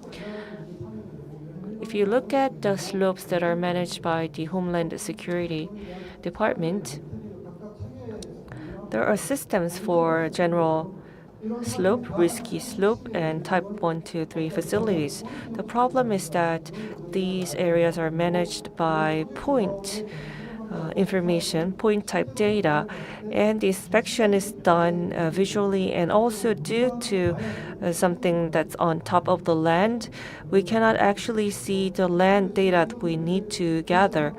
So the Ministry of Land wants to solve this problem, and they suggested they wanted to use the newest technology of radar imaging for displacement measuring. And as part of this effort, the Ministry of Land has established the second land management plan, and they are using drones to inspect and monitor the risky area.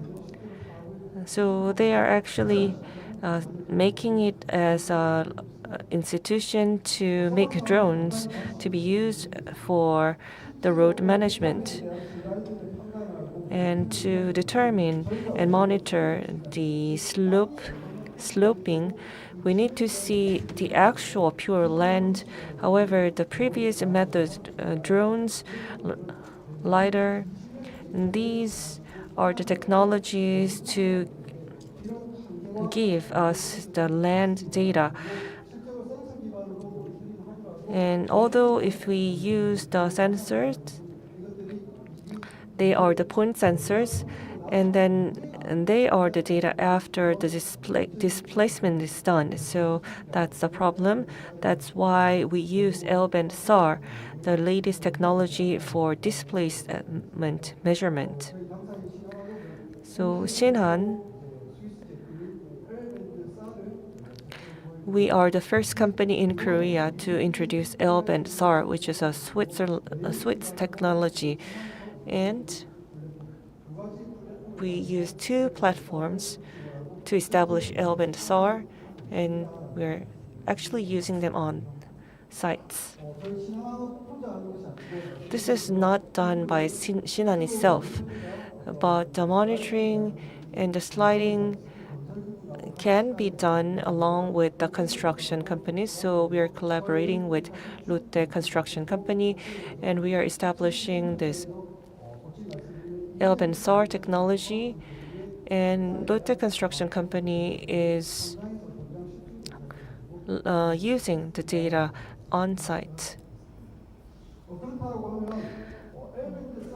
Then, what is L-band SAR?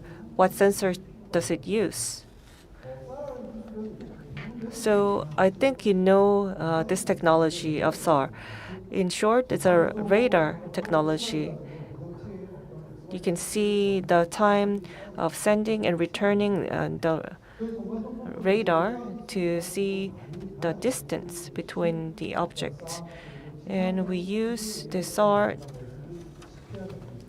GPR, are two most representative technologies. And SAR uses reactive sensors, so it can be used 24/7 regardless of day and night and weather conditions.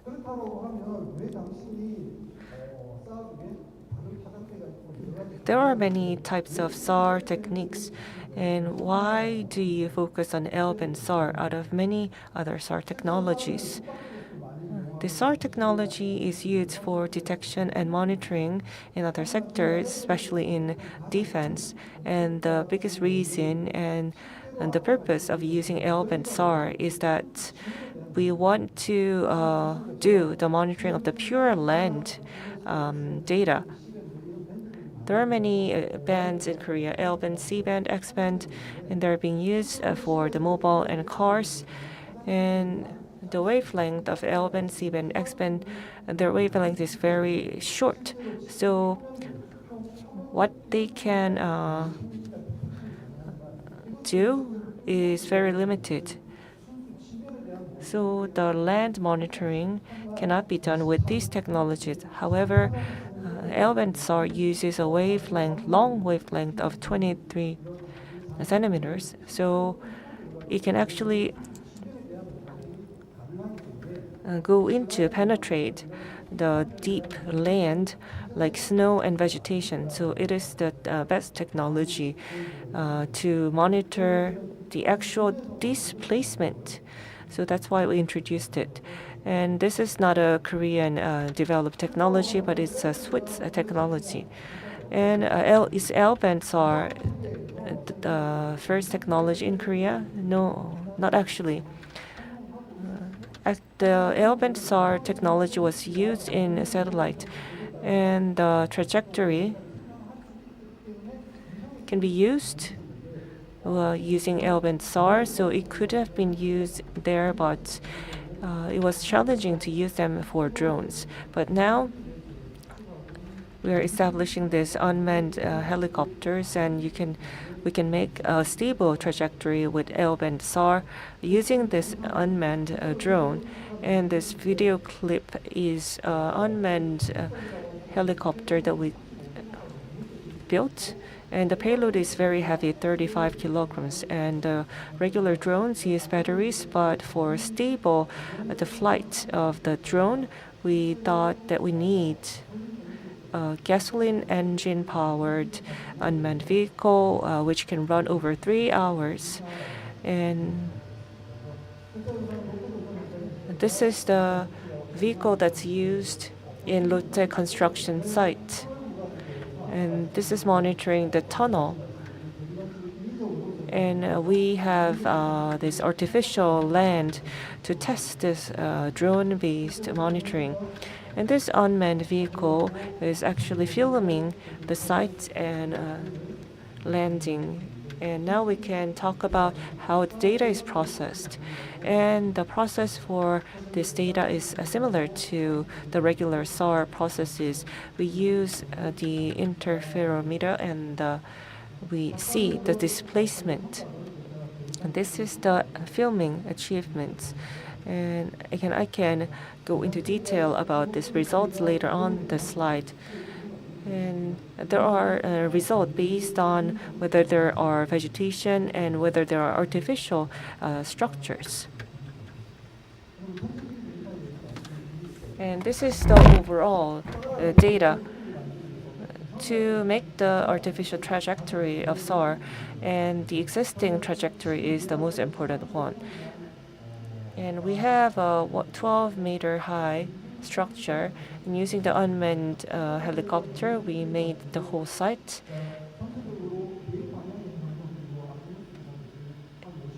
And we can see the 5 centimeter of correctness to see the displacement. And one of the important things in here, in this target area, we tested with 2 test sites. And this one is not the tunnel, but another site of Lotte construction testing site. And you can see the vegetation and snow and something that cannot be penetrated. We have divided this land into various types for the testing purposes.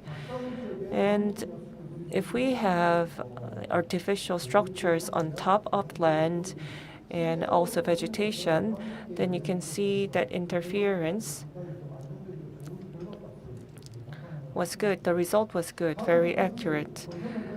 And in construction sites, what they really liked about it is that there are some vinyl plastic top, and then they can, if we have that plastic top, we cannot see the displacement result. But with this, we were able to monitor the displacement on these various surfaces. And we have established corner reflector and then lifted by 2 centimeter distance. And these actual values were used to see how accurate the corner reflector is.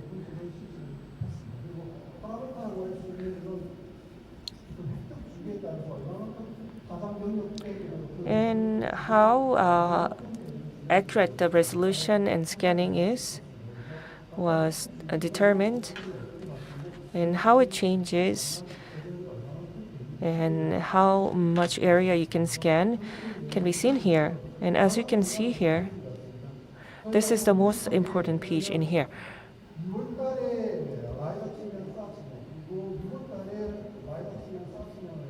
So we did a LiDAR and SAR measurement in February and June.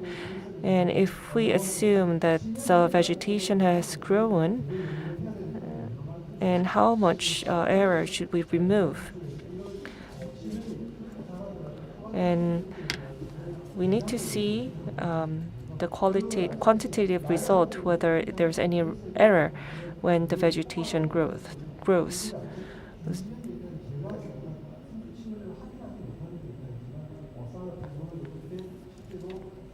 And LiDAR could not see the vegetation. We could not penetrate the vegetation and thick surface, but SAR technology could. And the monitoring during construction is important, but the construction company say it's important. But in terms of homeland safety management, sliding and the slope risks are usually monitored after the sliding is done, and that is the limitation. And now, using SAR technology, we can check the patterns of displacement and also do the root cause analysis before the sliding happens.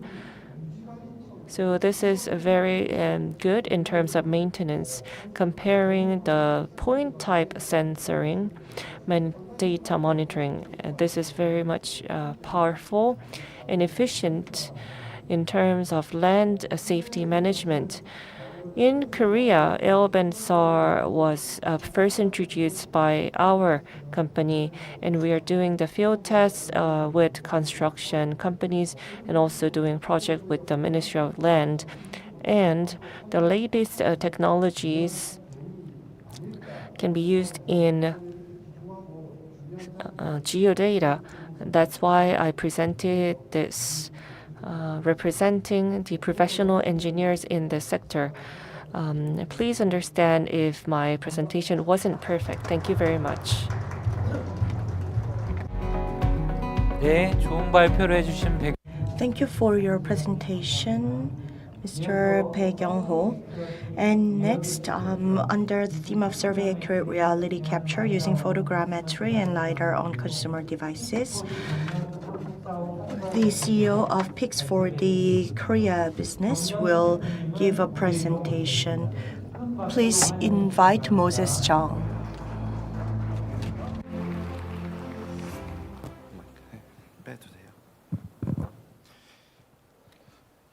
First of all, I'd like to thank you for giving me such an opportunity to give a speech in such a great conference. And if you excuse me, for the online audience, I'd like to speak in Korean because the majority of audience would be comfortable with Korean. So yeah, I'll give a speech with Korean. 네, 한국말로. Yeah. Please do understand English speakers because I will be giving presentation in Korean. So I think many of you know about drone mapping and what we are going to do in the future. And I'd like to talk about technologies in our roadmap. We are a Swiss company.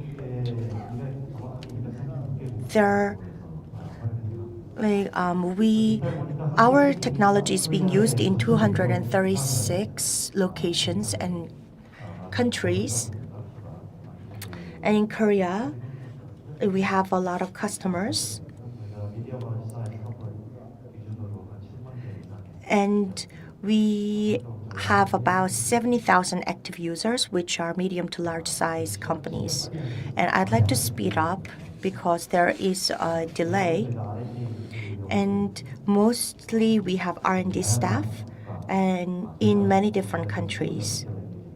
We use like 26 languages in the headquarters, so we are a multinational company. And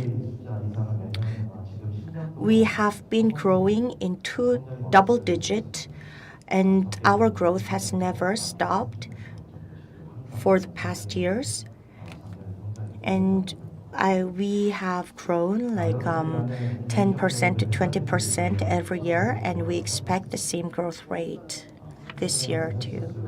And Massachusetts Department of Police used our core engine to conduct a forensic analysis on traffic incidents or traffic accidents. And due to confidentiality, we couldn't add all the partners here. And Google and NASA are also our partners, and we will be cooperating with many Korean companies too. And we are mostly doing architecture, engineering, construction, surveying, and mapping. And also, we are involved in precision agriculture, energy utilities, and infrastructure. And recently, based on the global data, the inspection area is showing the L curve. So at this very moment, about 25,000 data is being collected and accumulated every hour. And we are continuing our innovation. And we recently released the format called OPF. It's based on open source, and it uses photogrammetry or point cloud data. So it's a point cloud data that can be combined with photogrammetry. So just like other hardware and software solutions, this can be used as a PI format. And as I said before, we are processing data globally, and we deal with massive amount of data every hour. And as the keynote speaker said, AI is being used. So we are using machine learning and AI to process data. So we are analyzing everything we can see. Basically, we provide our product called survey. So all the visible content is processed by AI, and recently at that antenna, we would AI extracts how much changes are made, even a few several degrees. And from drone, now we are coming down to the ground, and this is a free version. This is called this is based on Catch technology, so it's called FOSS4G Catch. And we also created the Catch RTK equipment together with another partner company to process more data easily. And as I said, now not only drone, but scanning can be done rapidly on the ground, and the live feedback can be obtained. And cloud-based data processing is possible. So afterwards, AI and core engine is equipped, so the data is analyzed automatically. So the most rapid application is trench. So trench construction. So we create everything visible into data, so it's called as-built mapping. And during trench construction, if like a data is processed manually, it will take so much time and the site should be conserved for too long. So that's why we are digitizing this data as soon as possible, and AI is used to analyze the data, and if there is any issue later on, then this data can be rewound. So this is the technology we are using. So survey and measurement are all possible. And also, we can do this large scale as well as small scale. Like mining area or section are large scales, and the mining industry is using our technology already to check the volume, but also small scale volume check is possible too, and this is all based on cloud. And we also use GIS-based georeferencing data, so we are synced with geo-coordinate system in 3 countries so that this can be matched with the existing system you have been using. And one slide is added here. So if there is any car accident, then the data can be analyzed with our system. That's what US is doing now. And what you see on the left is the data processed just on image, and like image data analyzed on LiDAR are being combined, and we have put a lot of efforts here. So we combined photogrammetry with LiDAR so that they can be mutually beneficial. And you have been also using drone, I assume. So there is data that can be captured by drone, as the previous speaker said, and the drone data and ground data can be combined seamlessly without error.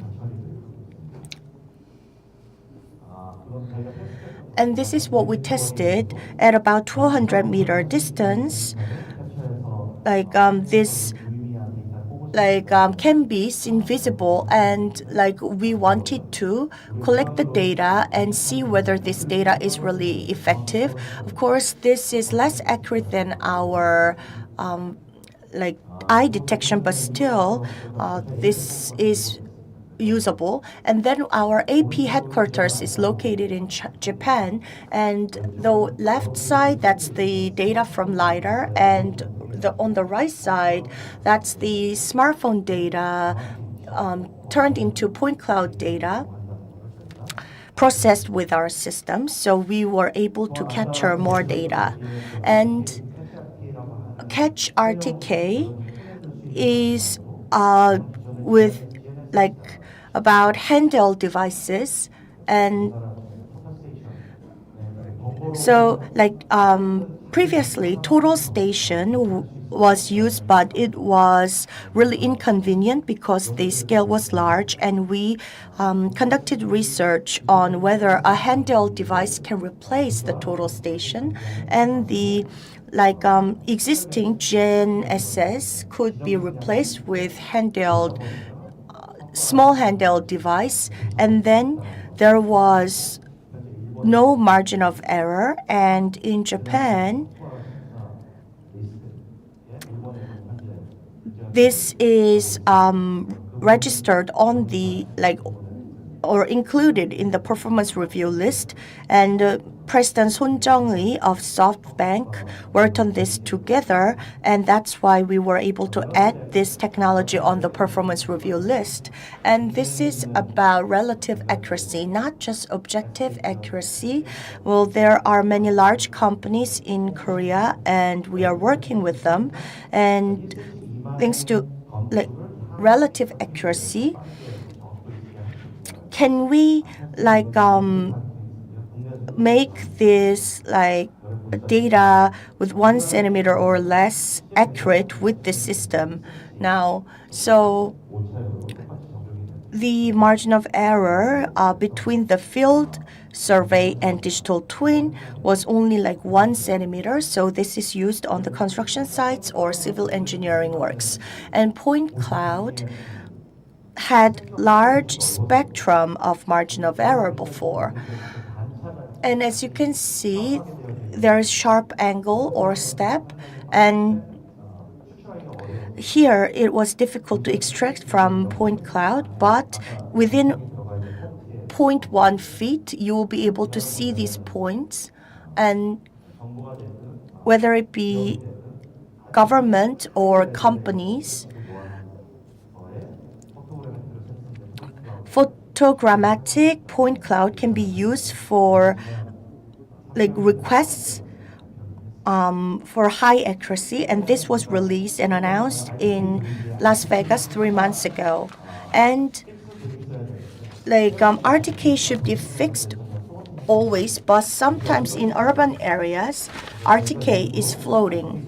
So that's why we hid all the antenna of RTK. So only at some locations, RTK is fixed, and some in other areas, RTK is floating, and then digital twin is created. And then we conducted cadastral survey, and we found that the value was same with the fixed RTK. So like when you look at the website called Fix Free Lab, we uploaded these results.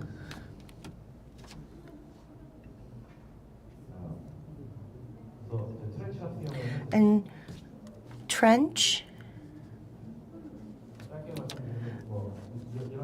yeah, to be brief, it's like this. So with a small handheld device, you are able to scan the site, and you'll be able to see RTKs attached with margin of error of 1 centimeter, and this data can be used for design too.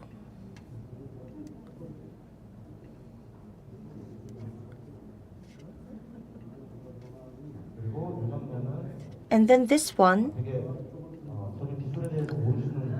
like our staff who doesn't know anything about technology used a drone and smartphone, and then measured the site and filmed the site, and the data was merged. So this person is a novice and doesn't have any knowledge on survey and measurement, but the value was same as the output of cadastral survey expert, and this will be released this year, not released yet. I think many know about GCP, and this is the measurement points on the ground, and based on certain marks, GCP can be automatically detected. This is based on AR, and this is possible only when RTK is attached. And many before, there were similar services, but we wanted to create a ground-based system, and we only allowed several centimeter of errors, and we applied the anchoring technology, so this will be released soon.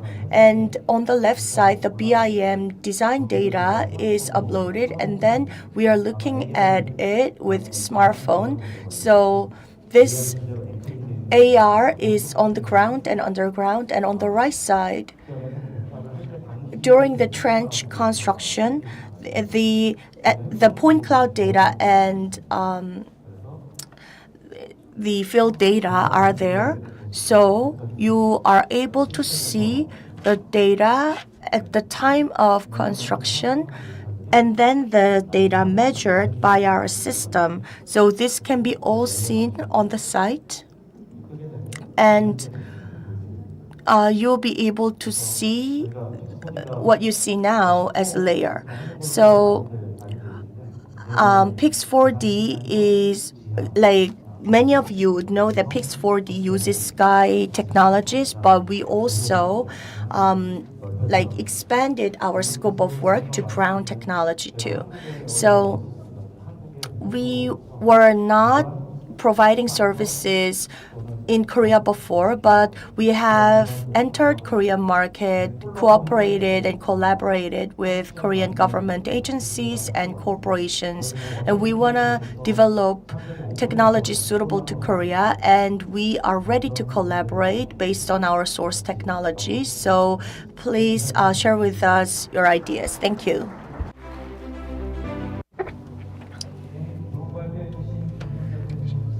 Thank you for your presentation. Moving on, we're going on to the next presentation. In Seoul City, we are making digital geodata every year in the Seoul City government. And in the challenge, there was one person who awarded with the first place, and he is going to present his. And the title of his presentation is Real-Time Safety Accident Risk LE Analysis Seoul. My name is Choi Seung-yeop from Team Anyujin, which participated in the Seoul City Geospatial Information Challenge. And I just uploaded this presentation, and I thank for this new system. And the title of my presentation is Real-Time Safety Accident Risk LE Analysis in Seoul. And first of all, we use the population data in Seoul and also the road data to see the risky alleys where accidents can happen. And the images below are the results of our analysis. I'm going to talk about the process of analysis and go into details. First of all, necessity and purpose of our project. There was a big incident in Itaewon in 2022. And due to overpopulation in Itaewon, there was incident from that, and many casualties were created, so it received many attention from the public. And secondly, although there were administrative data that shows the population concentration, but it was not used to prevent the safety accident. So that's what the citizens were curious about. And a third point, because we can solve the problems caused from the concentration of the population, we thought our project fits the purpose of establishing a safe urban environment, which is one of the core texts of Seoul Vision 2030. And fourth, we thought that we need an analysis considering various factors like the slopiness of road. And the last point, because we need to predict how much population can be concentrated in an area, we thought that the prediction is a must. So that's the background of our project. The next is the flow chart. First of all, we came up with the analysis of the risky alleys, and we collected the real-time population movement and also the real-time location density. The first data was the safety accident, and we used the road data provided from the Seoul City government. And the second data was gathered from the real-time population data, and we used open API from the Seoul Metropolitan Government and SK's information.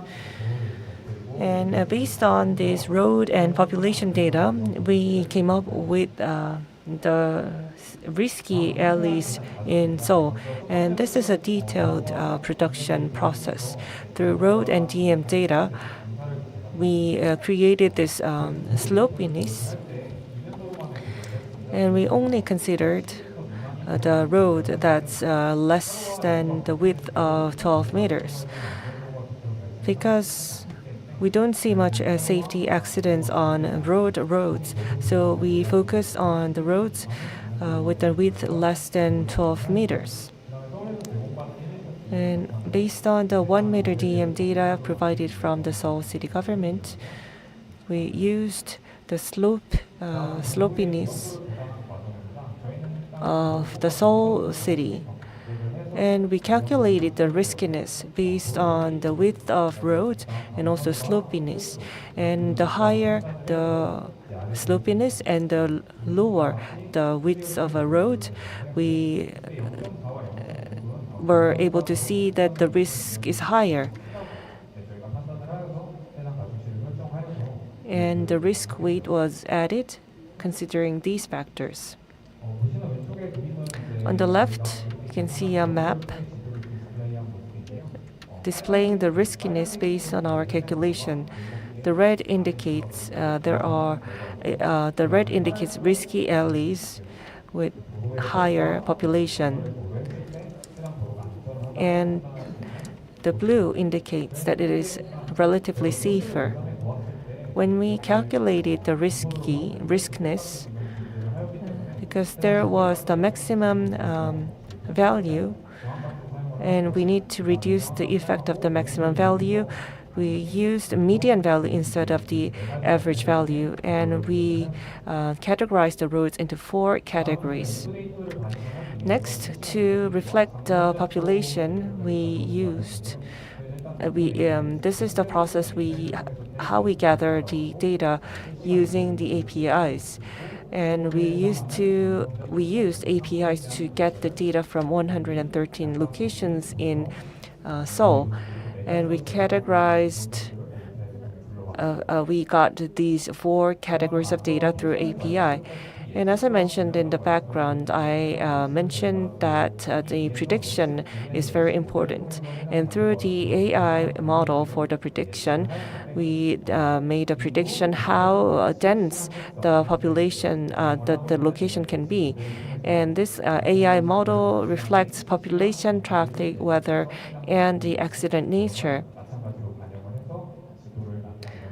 So we can display them on the map. We converted this population data into geodata, and we went through the process of converting them. And the location of 130 locations in Seoul, and the density or the population was reflected through POI geocoding. And to load the Open API data every 5 minutes, we loaded data through the Open API. And the next is creating the area of POI. And POI, you cannot see here, but they are indicated as points.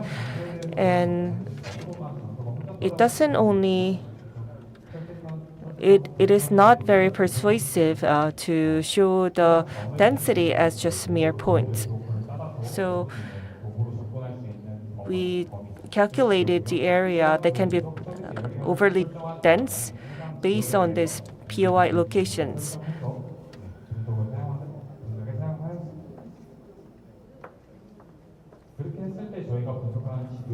And this is the result of our analysis. This is displayed in maps.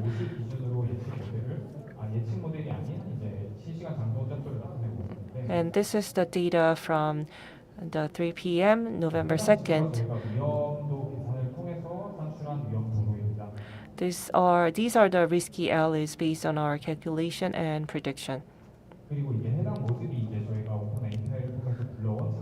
And this is the density and movement data using the API, and the yellow indicates that needs caution. So if there can be more, if expected in this area, it can be risky. So it's displaying that as yellow. And red indicates that it is already populated and the risky alleys are there. 위험도로와 같이 생각을 해봤을 때 And along with the risky alleys, 가장 붐빈 지역, 위험 지역에서 빨간색으로 도출된 도로들 위험하다고 the red alleys can be determined as risky, and it's shown as red. And the map on the right 진행하였는데 다만 uses the same logic, but the data 시간을 만든 지도입니다. 했을 때 마찬가지로 is a prediction based on the 3 p.m. data, and it's a data prediction for 4 p.m. And the population was made, the prediction and the actual result was different. You can see a red area expanded. 아래 두 지도는 위에 And these two maps 동일한 원리로 생성된 are created with the same logic as the maps above. The difference is that the maps above on the left was used based on the data from 3 p.m. and on the left it is made with the data from 4:40 p.m. and the right is made from different time. 이렇게 유동인구가 반영된 데이터들을 나타낼 수 있습니다. And you can see the map displaying different movements of people.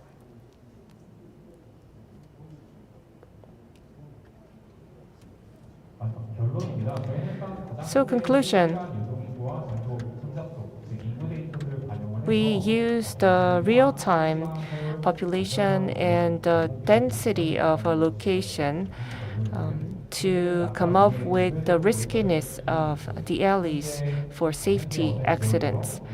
And as you saw on the maps, you can see which area is more risky, and specifically which alley can be very risky. And the right side, you can see the alley that's really risky, that's very narrow and also very sloppy. So you can expect that a safety accident can happen in these alleys. And these are the expected results.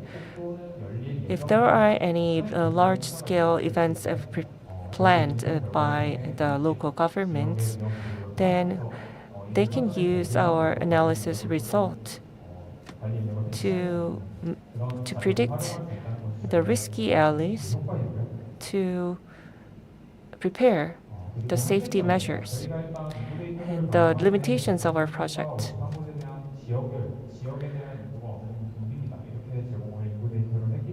Because we provided the population data of 113 locations, and due to the restraint of the API, it's not provided as the point data, but as polygon data. If our map can display the riskiness as points, then it can be more specific in giving out the information how risky the area is. So that can be a point of that can be improved. That's all for my presentation. Thank you very much. 예, 서울시를 대표 Thank you. On behalf of Seoul Metropolitan Government, we will take a break for 10 minutes and then we will move on to the panel discussion.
토론회에 앞서 오늘 함께 해주신 분들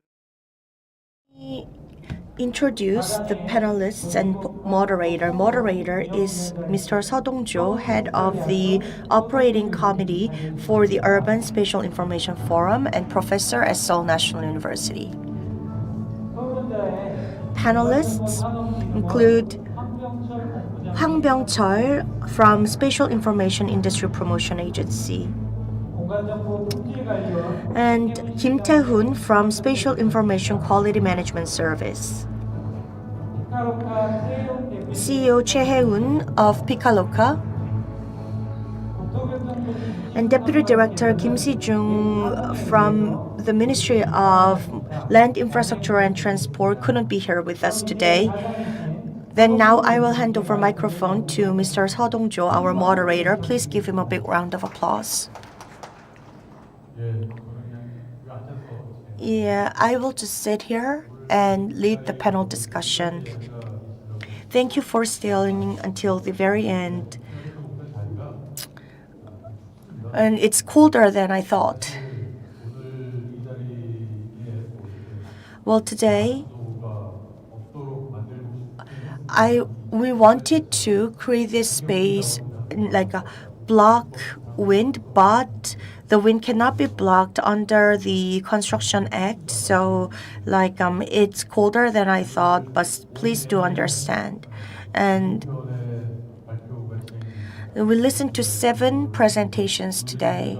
And today's theme is about public nature and new technologies of this geospatial information. So we listened to 7 presentations so far, and they were really interesting because these open source technologies are being utilized and many issues can arise and be addressed. And also, we were able to get some tips for addressing issues. So now we are joined by 3 panelists. And about this theme of public nature and new technology, could you please share your thoughts freely, one by one? And then afterwards, I will ask a few questions. And afterwards, we can open up the floor so that the audience here can ask questions. But we don't have much time. We need to finish the panel discussion by 5:25, so we only have like 20 minutes. First, to Mr. Hwang of SpaceN. Yeah, thank you, Professor Seo Dong-jo, for putting this event together, and thank you for staying until the very end, despite cold weather. So I thought about this panel discussion for several days and thought about what I need to talk in front of the audience, and how can Seoul Metropolitan Government and other local government authorities can further develop. So I will share what I thought about public nature and new technologies of urban spatial information. I think this has been a topic for several decades, and actually since BC 4000, an early form of city was created, and then in BC 3500 cities started to form, and in BC 2700 Mesopotamia and many civilizations formed and cities thrived. So cities were created based on the information they could get at that time. And when we look at the traditional heritage, then we can see animal skin, heritage that used animal skin or the materials that ancestors could use nearby or could source nearby. So I think this spatial information started from the very beginning of human history, and it was mostly dealt with in an analog method. And now, with the rapid development of technologies,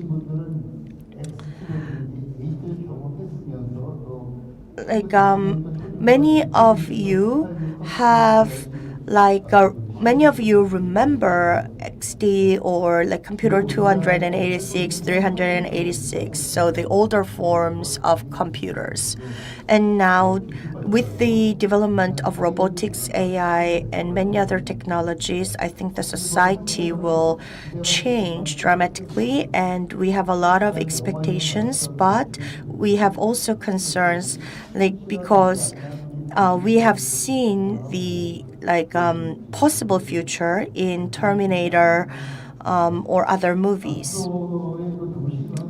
So cities in the future will be using AI and big data,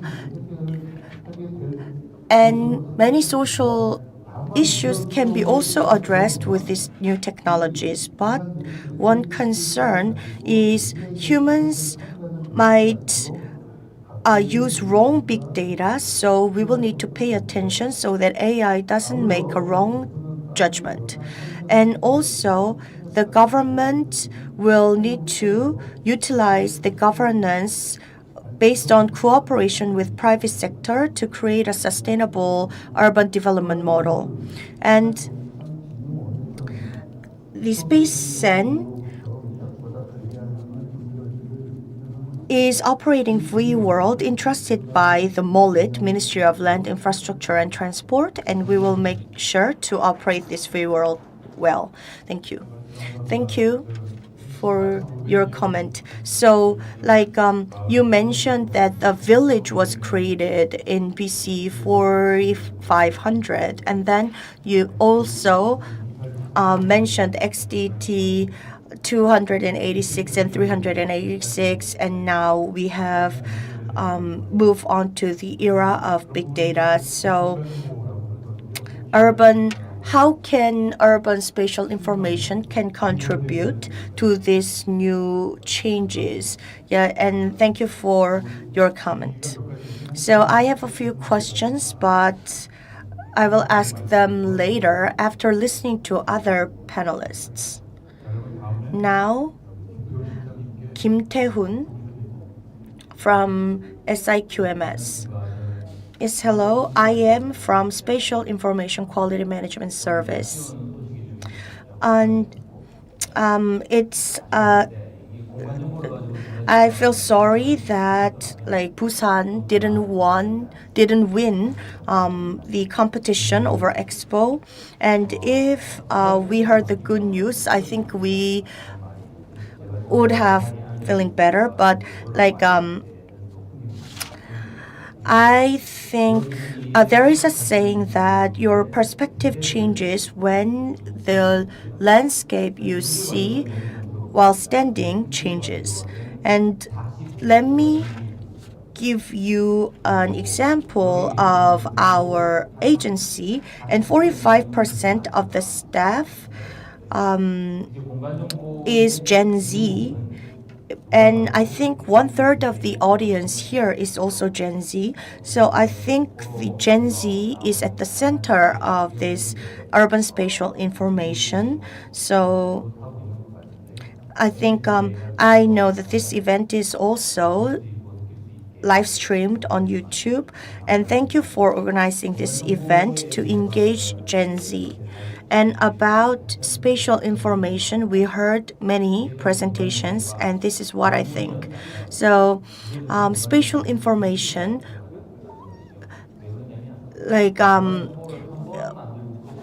used to be the arena of specialized doctors so far. So, to make an analogy, now we will need general and generic doctors. So I have been searching for spatial information, but spatial information is no longer confined to a certain group of people, but now it should be open to the public and many should be able to access spatial information. And I think in that sense, FOSS4G play an important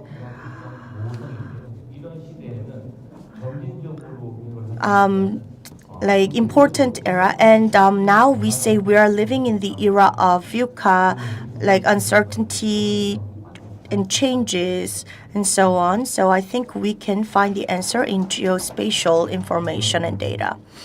Yeah, thank you. I think he emphasized the opportunities open for urban spatial information forum, and he said that made an analogy that we need to now move on to general from specialized knowledge. And thank you for inviting me, and thank you for coming despite cold weather. So what I felt throughout the day, although I've felt this for a long time, when the data can be commercialized, it is very fast in the adoption, and the development pace is very fast. So when this data can be used for real estate and to analyze the commercial land analysis, they have a high value. But when these data should be used for the public sector, like the disaster response, if it's used for the citizens, the adoption of this data is kind of slow. And although this is directly related to the safety of the citizens, due to the reason that this cannot be very profitable, the development or the adoption of this data is rather slow. If we can make use of this data from the investment of the public sector, that's very advisable. And also, I am doing my own startup, and this forum provided me an opportunity to think in that direction. Thank you for your remark. That is true. The public nature of the data is an opposite concept of commercialization, and how we can use the data for the businesses or to commercialize this data is one part, but the public nature can block the way in commercializing this data. But I think today's forum provided many alternatives to this idea that public nature prevents the data to be used. For example, SMAP provided from the Seoul city government. I have to look at the presentation. There was a map participated by the citizens, and this map enabled the non-expert government officials to participate in mapping, and also DX platform for real estate analysis, and that provided the visualization of the urban information, and it can be a useful information. And also Im Sung-a's drone survey showed some possibility in terms of using the data for the public sector. The drones were used very efficiently and with low cost for the survey. And L-band and LiDAR technology, the combination of that can show that but this technology used to be the one that's used for the commercial purposes, but now we can see that this can be used rather for the public sectors. And today's presentation showed some possibilities that users can use them very easily. And in that regard, the public nature of this data and also the usability of the data go hand in hand. So I think all the discussions today and the presentations were meaningful in that regard. So I have some few questions to our panelists here. Hwang Byung-gyu mentioned that making use of WeWorld is very good, but in that we need to make it very easy to use for users. And you've already provided something in terms of three-dimensional. And it sometimes can conflict with the interest of the private sector and also startups. So I know you have gone through many hardships. But if you can make WeWorld more popular, or if you have any ways to boost user usage, then it will be very helpful. So can you share any ideas about that? Thank you, Professor Seo-Jung-ju, for your good question. So we are managing the WeWorld, and we also provide open APIs when we provide the data to the users. And here we can see that the quantity and quality of data is very important. And with the Ministry of Land, we are improving the data continuously. And we're also upgrading the database. And also we're cooperating with the Ministry of Land to make it more useful. People can use the public website, but if now our aim is to make WeWorld to be recognized as the first destination you go visit to get public data. So we are incomparable with Google, but we are aiming to be a Google in Korea. And if you have any inconveniences you experience while using the WeWorld, we will not spare any effort to improve that. So please share those difficulties with us or the Ministry of Land. Do we have any channels where we communicate the pain points? If you access the WeWorld website, or if we just call us or contact us, then it will be appreciated. Okay, understood. So if you contact us, then we are very open and we will take your ideas and improve. And we will talk with the Ministry of Land and Ministry of Finance and Planning so we can get some budgets. Now I have a question to Kim Tae-hoon.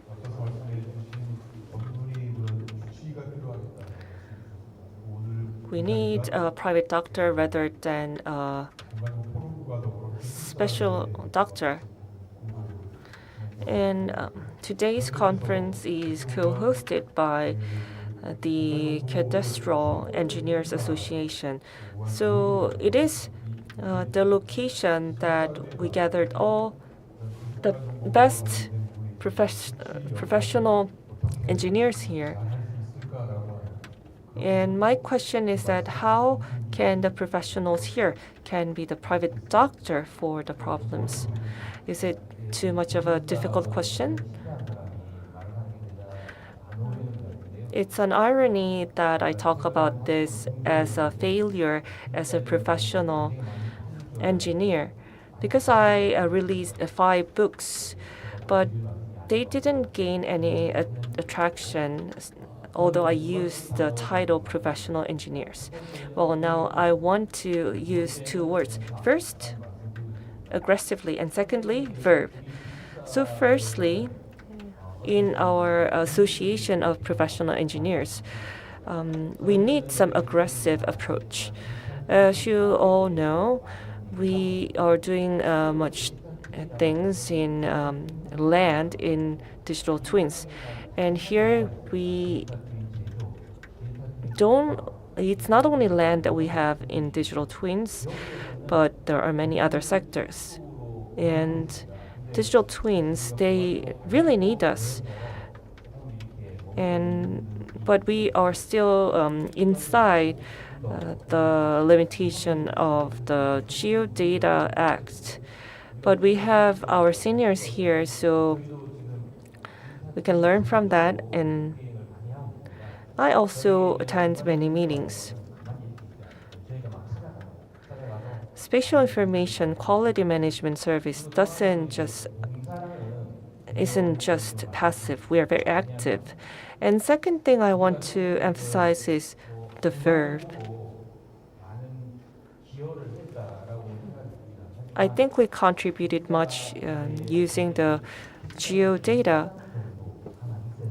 But I think at the level of professional engineers, I think we need a voluntary organization. I'm not saying that we should do voluntary work like delivering the calls, but our association just concluded an MOU with Gyeonggi University, and we were very much sought after on site, but the engineers didn't have any opportunity to help the students.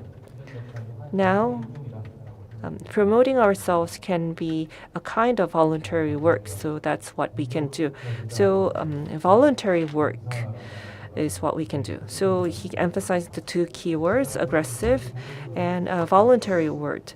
So I think I will understand that as you will do voluntary works very aggressively.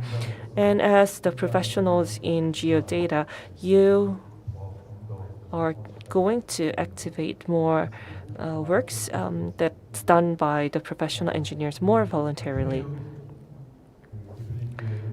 And now I have a question to Chae-Won. And all in all, if we just think of today's conference in one theme, we can look at the data in terms of value of data from the perspective of the efficiency or the value. But today, it was more, we focus more on the utilization of data rather than the value of data. So how easily the data can be used, and also the public acceptance of the data was presented by Park Yoo-jun from the Ministry of Finance. So he talked about the importance of public acceptance of these geodata. So rather than the value effectiveness, we focused and we talked more about the access to the data and also the value of the data. In that regard, one of the keywords in the discussions was, I think you already commented that we saw many, we were able to interpret the data in a new, from a new perspective. 성공이라고 하는 그 이분법적인 어떤 그 위험한 어려운 부분에서 사실 이 사업을 수행하는 것 아닌가라는 생각이 듭니다. From a startup's point of view, I think if you're doing business using the geodata, I think it's a very bipolar experience, either success or failure. And from the experience of startup, I think you have to talk about the value of data. First of all, I want to mention that Korea is taking a lead in terms of geodata sector. The professor, the first presenter, also mentioned that fact in his presentation. But what we need to do from now on is how we can further make use of this data using our ICT technologies. And for that, we need to develop more APIs that fits the mobile devices that people use. So in that regard, startups or students who want to work in this field, if they pay attention to that, that will be very nice. And also secondly, I majored in environment, and our company is a IT company, and 80% of the developers are female. But on the other hand, the ratio of female in geodata is very low. And I would like to encourage students to take up more challenges in this geodata as a female. So I think you are saying that you encourage more participation and challenges. Now it's 5:30, and we are supposed to end by 5:25, and we used up 5 more minutes. And although I'd love to discuss further, due to the time constraints, we will just wrap it up in here. And 오늘 참여하신 여러분들 가운데 어떤 if any of the participants here have any questions or comments, if you wanted to share something, then you can do that right here. 마무리 So before we officially just wrap up this discussion, 말씀해 주신 분 계시면 is there anyone who would like to share their opinion? 네. 혹시 우리 교육과 관련돼서 우리 고등학교 선생님 나와 계시는데 We have a high school teacher here. He is from the education field. Can you share your impression of today's conference? 너무 갑작스럽게 Can I pass over the microphone to you? I know it's a very last minute 네, 예, 부탁드리겠습니다. request. 너무 갑작스러운 부탁이라 예. 저는 처음 Yeah, I couldn't join from the start.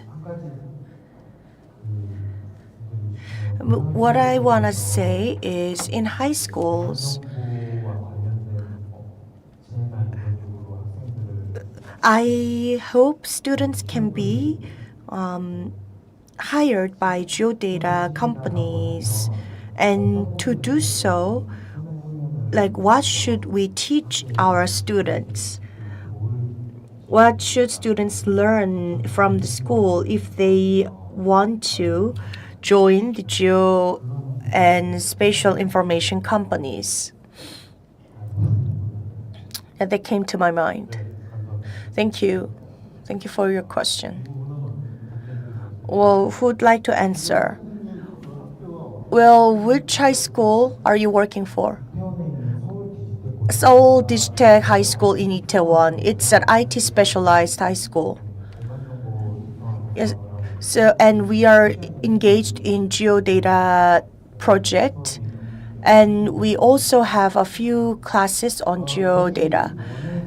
Well, in my agency, there is a talent nurturing course, and in that regard, like we work together with geospatial data specialized high schools and universities and graduate schools, of course.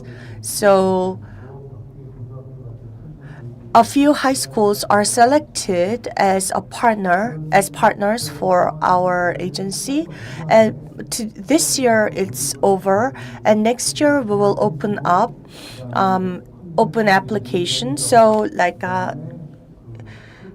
please join if you are interested. So we provide curriculum, and we also help students do interview. This year it's already over, but next year, if you're interested, please reach out to us. Then I can share with you the details. Thank you. Okay. Yes. So high school teacher who also provides classes on geospatial information. He asked a question because he wants to nurture geodata experts, and so I think there are many programs and projects where these agencies and IT specialized schools can cooperate together. So you can talk with each other and discuss the guidelines to foster human talents. When you look at the trend of geospatial information, then there is the geodata engineer license. So it has 3 curriculums, including design, and I think it'll be really helpful for students. And we also created the survey via software. So if we visit your high school, then we can be help. Okay, thank you. Due to the interest of time, we will wrap up panel discussion here. Yeah, many are feeling cold, so I think we would need to do some stretching maybe. Well, thank you everyone for staying with us, and thank you panelists for sharing your insight. This wraps up a panel discussion. Thank you. Thank you, Professor Saw and panelists. Please give them. Please be seated again. Thank you for your participation. And now we will have an award ceremony for the contest of 2023 Digital Geodata Utilization. And this contest was about utilizing digital geodata of Seoul Metropolitan Government to address many issues, including safety, welfare, and environment of Seoul. And we wanted to encourage citizens' participation. A total of 34 teams participated, and through preliminary assessment and general assessment, 7 awardees were selected. So now let's move on to the award ceremony. On behalf of Oh Se-hoon, Mayor of Seoul, Head of Spatial Information Division, Seo Mi-yeon, will present the award. Please give her a big round of applause. Awardees, if I call your name, please come to the stage. Grand prize in the name of Seoul Metropolitan Government Mayor. The grand prize goes to An Yoo-jin Tim. Please come up to the stage.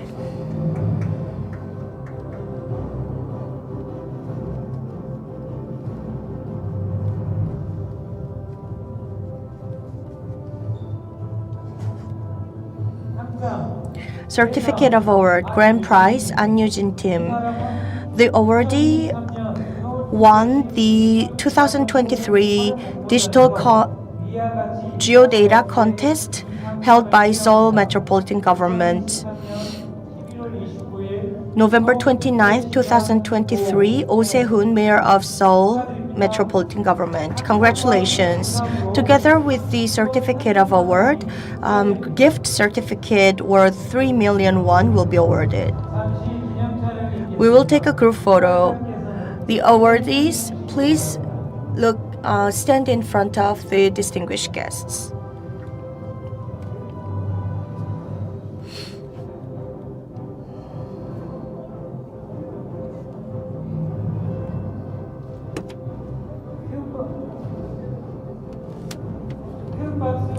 Please give them a big round of applause. 네, 자리로 돌아가. Please take your seats. Thank you.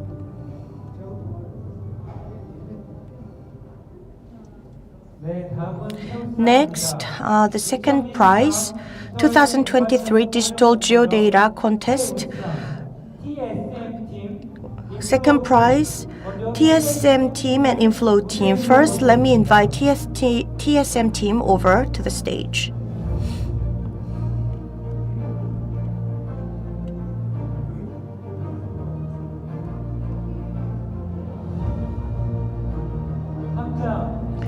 Certificate of award, TSM team, same as above.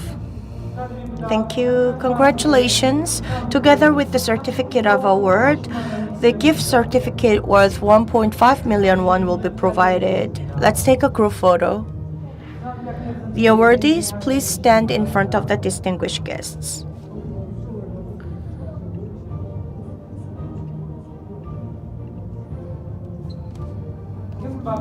Please give them a big round of applause. Please take your seats. Next, Inflow team.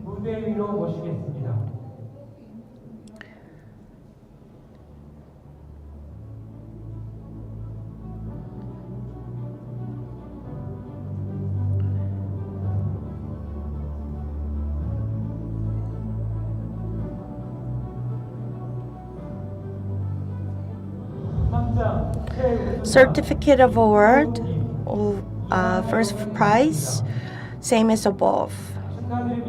Congratulations. Gift certificate of 1.5 million won will be provided together with the certificate of award. Let's take a group photo. Please stand in front of distinguished guests.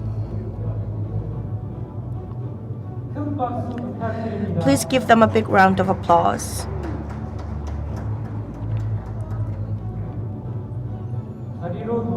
Please be seated.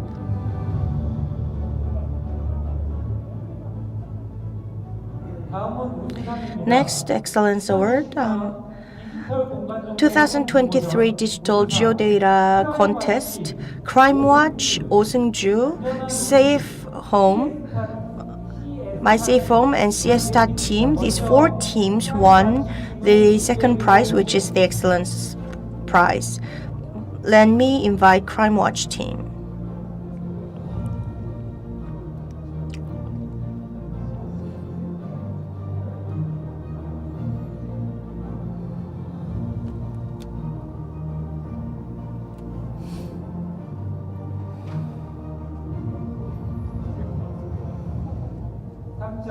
Certificate of award, Excellence Prize, Crime Watch team, same as above.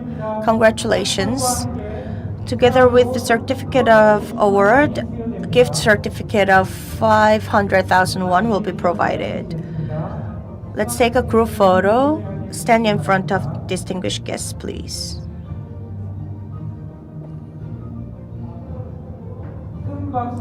Please give them a big round of applause. Please go back to your seats. Next, Oseungju. Let me invite Oseungju over to the stage.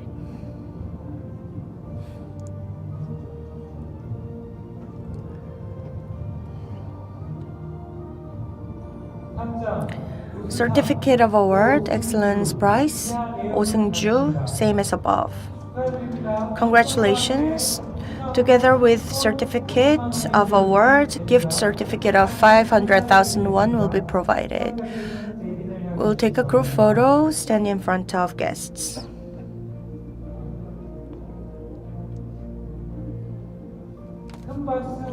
Please give our big round of applause. Please take your seats. And next, My Safe Home team.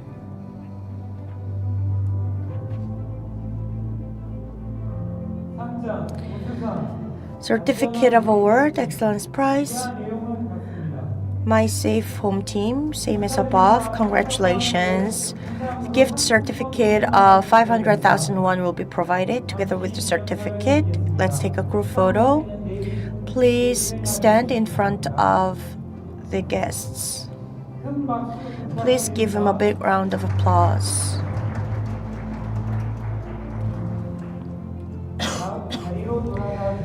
Please take your seat. Next, Siesta team.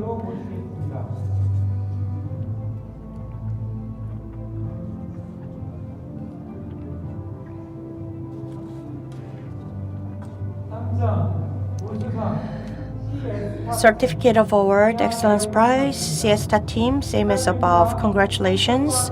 Together with the certificate, gift certificate of 500,000 won will be provided. Let's take a group photo. Please stand in front of distinguished guests.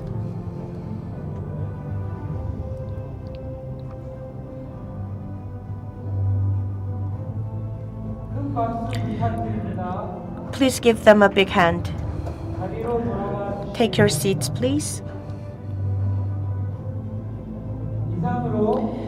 This wraps up the award ceremony for 2023 Digital Geodata Contest. Thank you, Sami-yeon, in charge of Spatial Information in Seoul Metropolitan Government.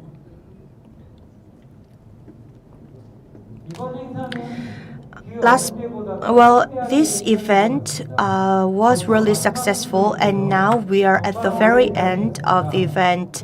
Last but not least, closing remarks will be provided by President Lee Ho-sang of Korean Society for Cadastral Technology. Please give him a big round of applause.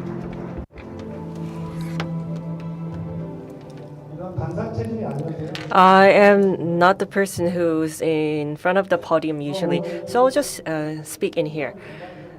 First of all, I would like to thank Seoul Metropolitan Government, who just hosted and led the conference, and also Seo Dong-jo, the organizing committee chair, and Bae Sang-jo, president, and also the participants who participated today's conference despite this chilly weather.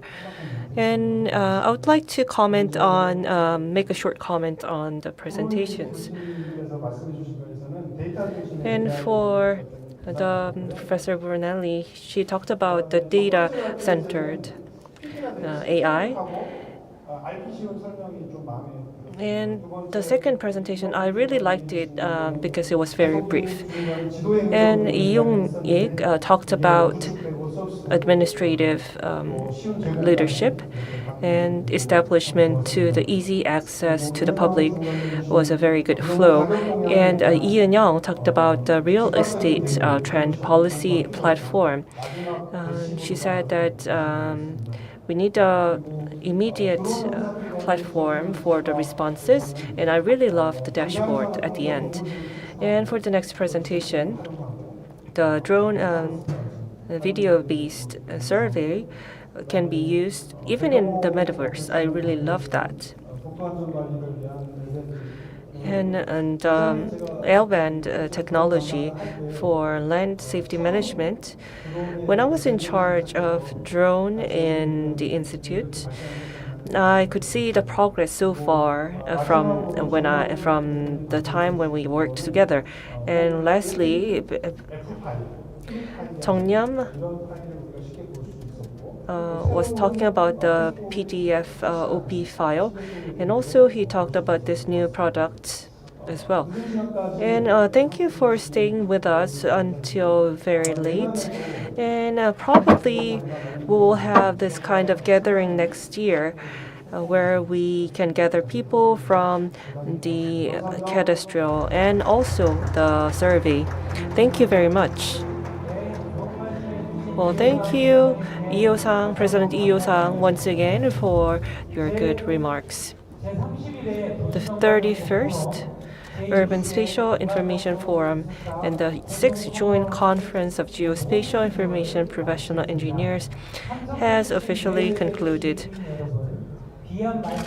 Ladies and gentlemen, distinguished guests, all the speakers, Thank you very much for your attendance.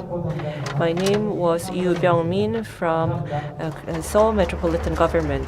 Thank you very much.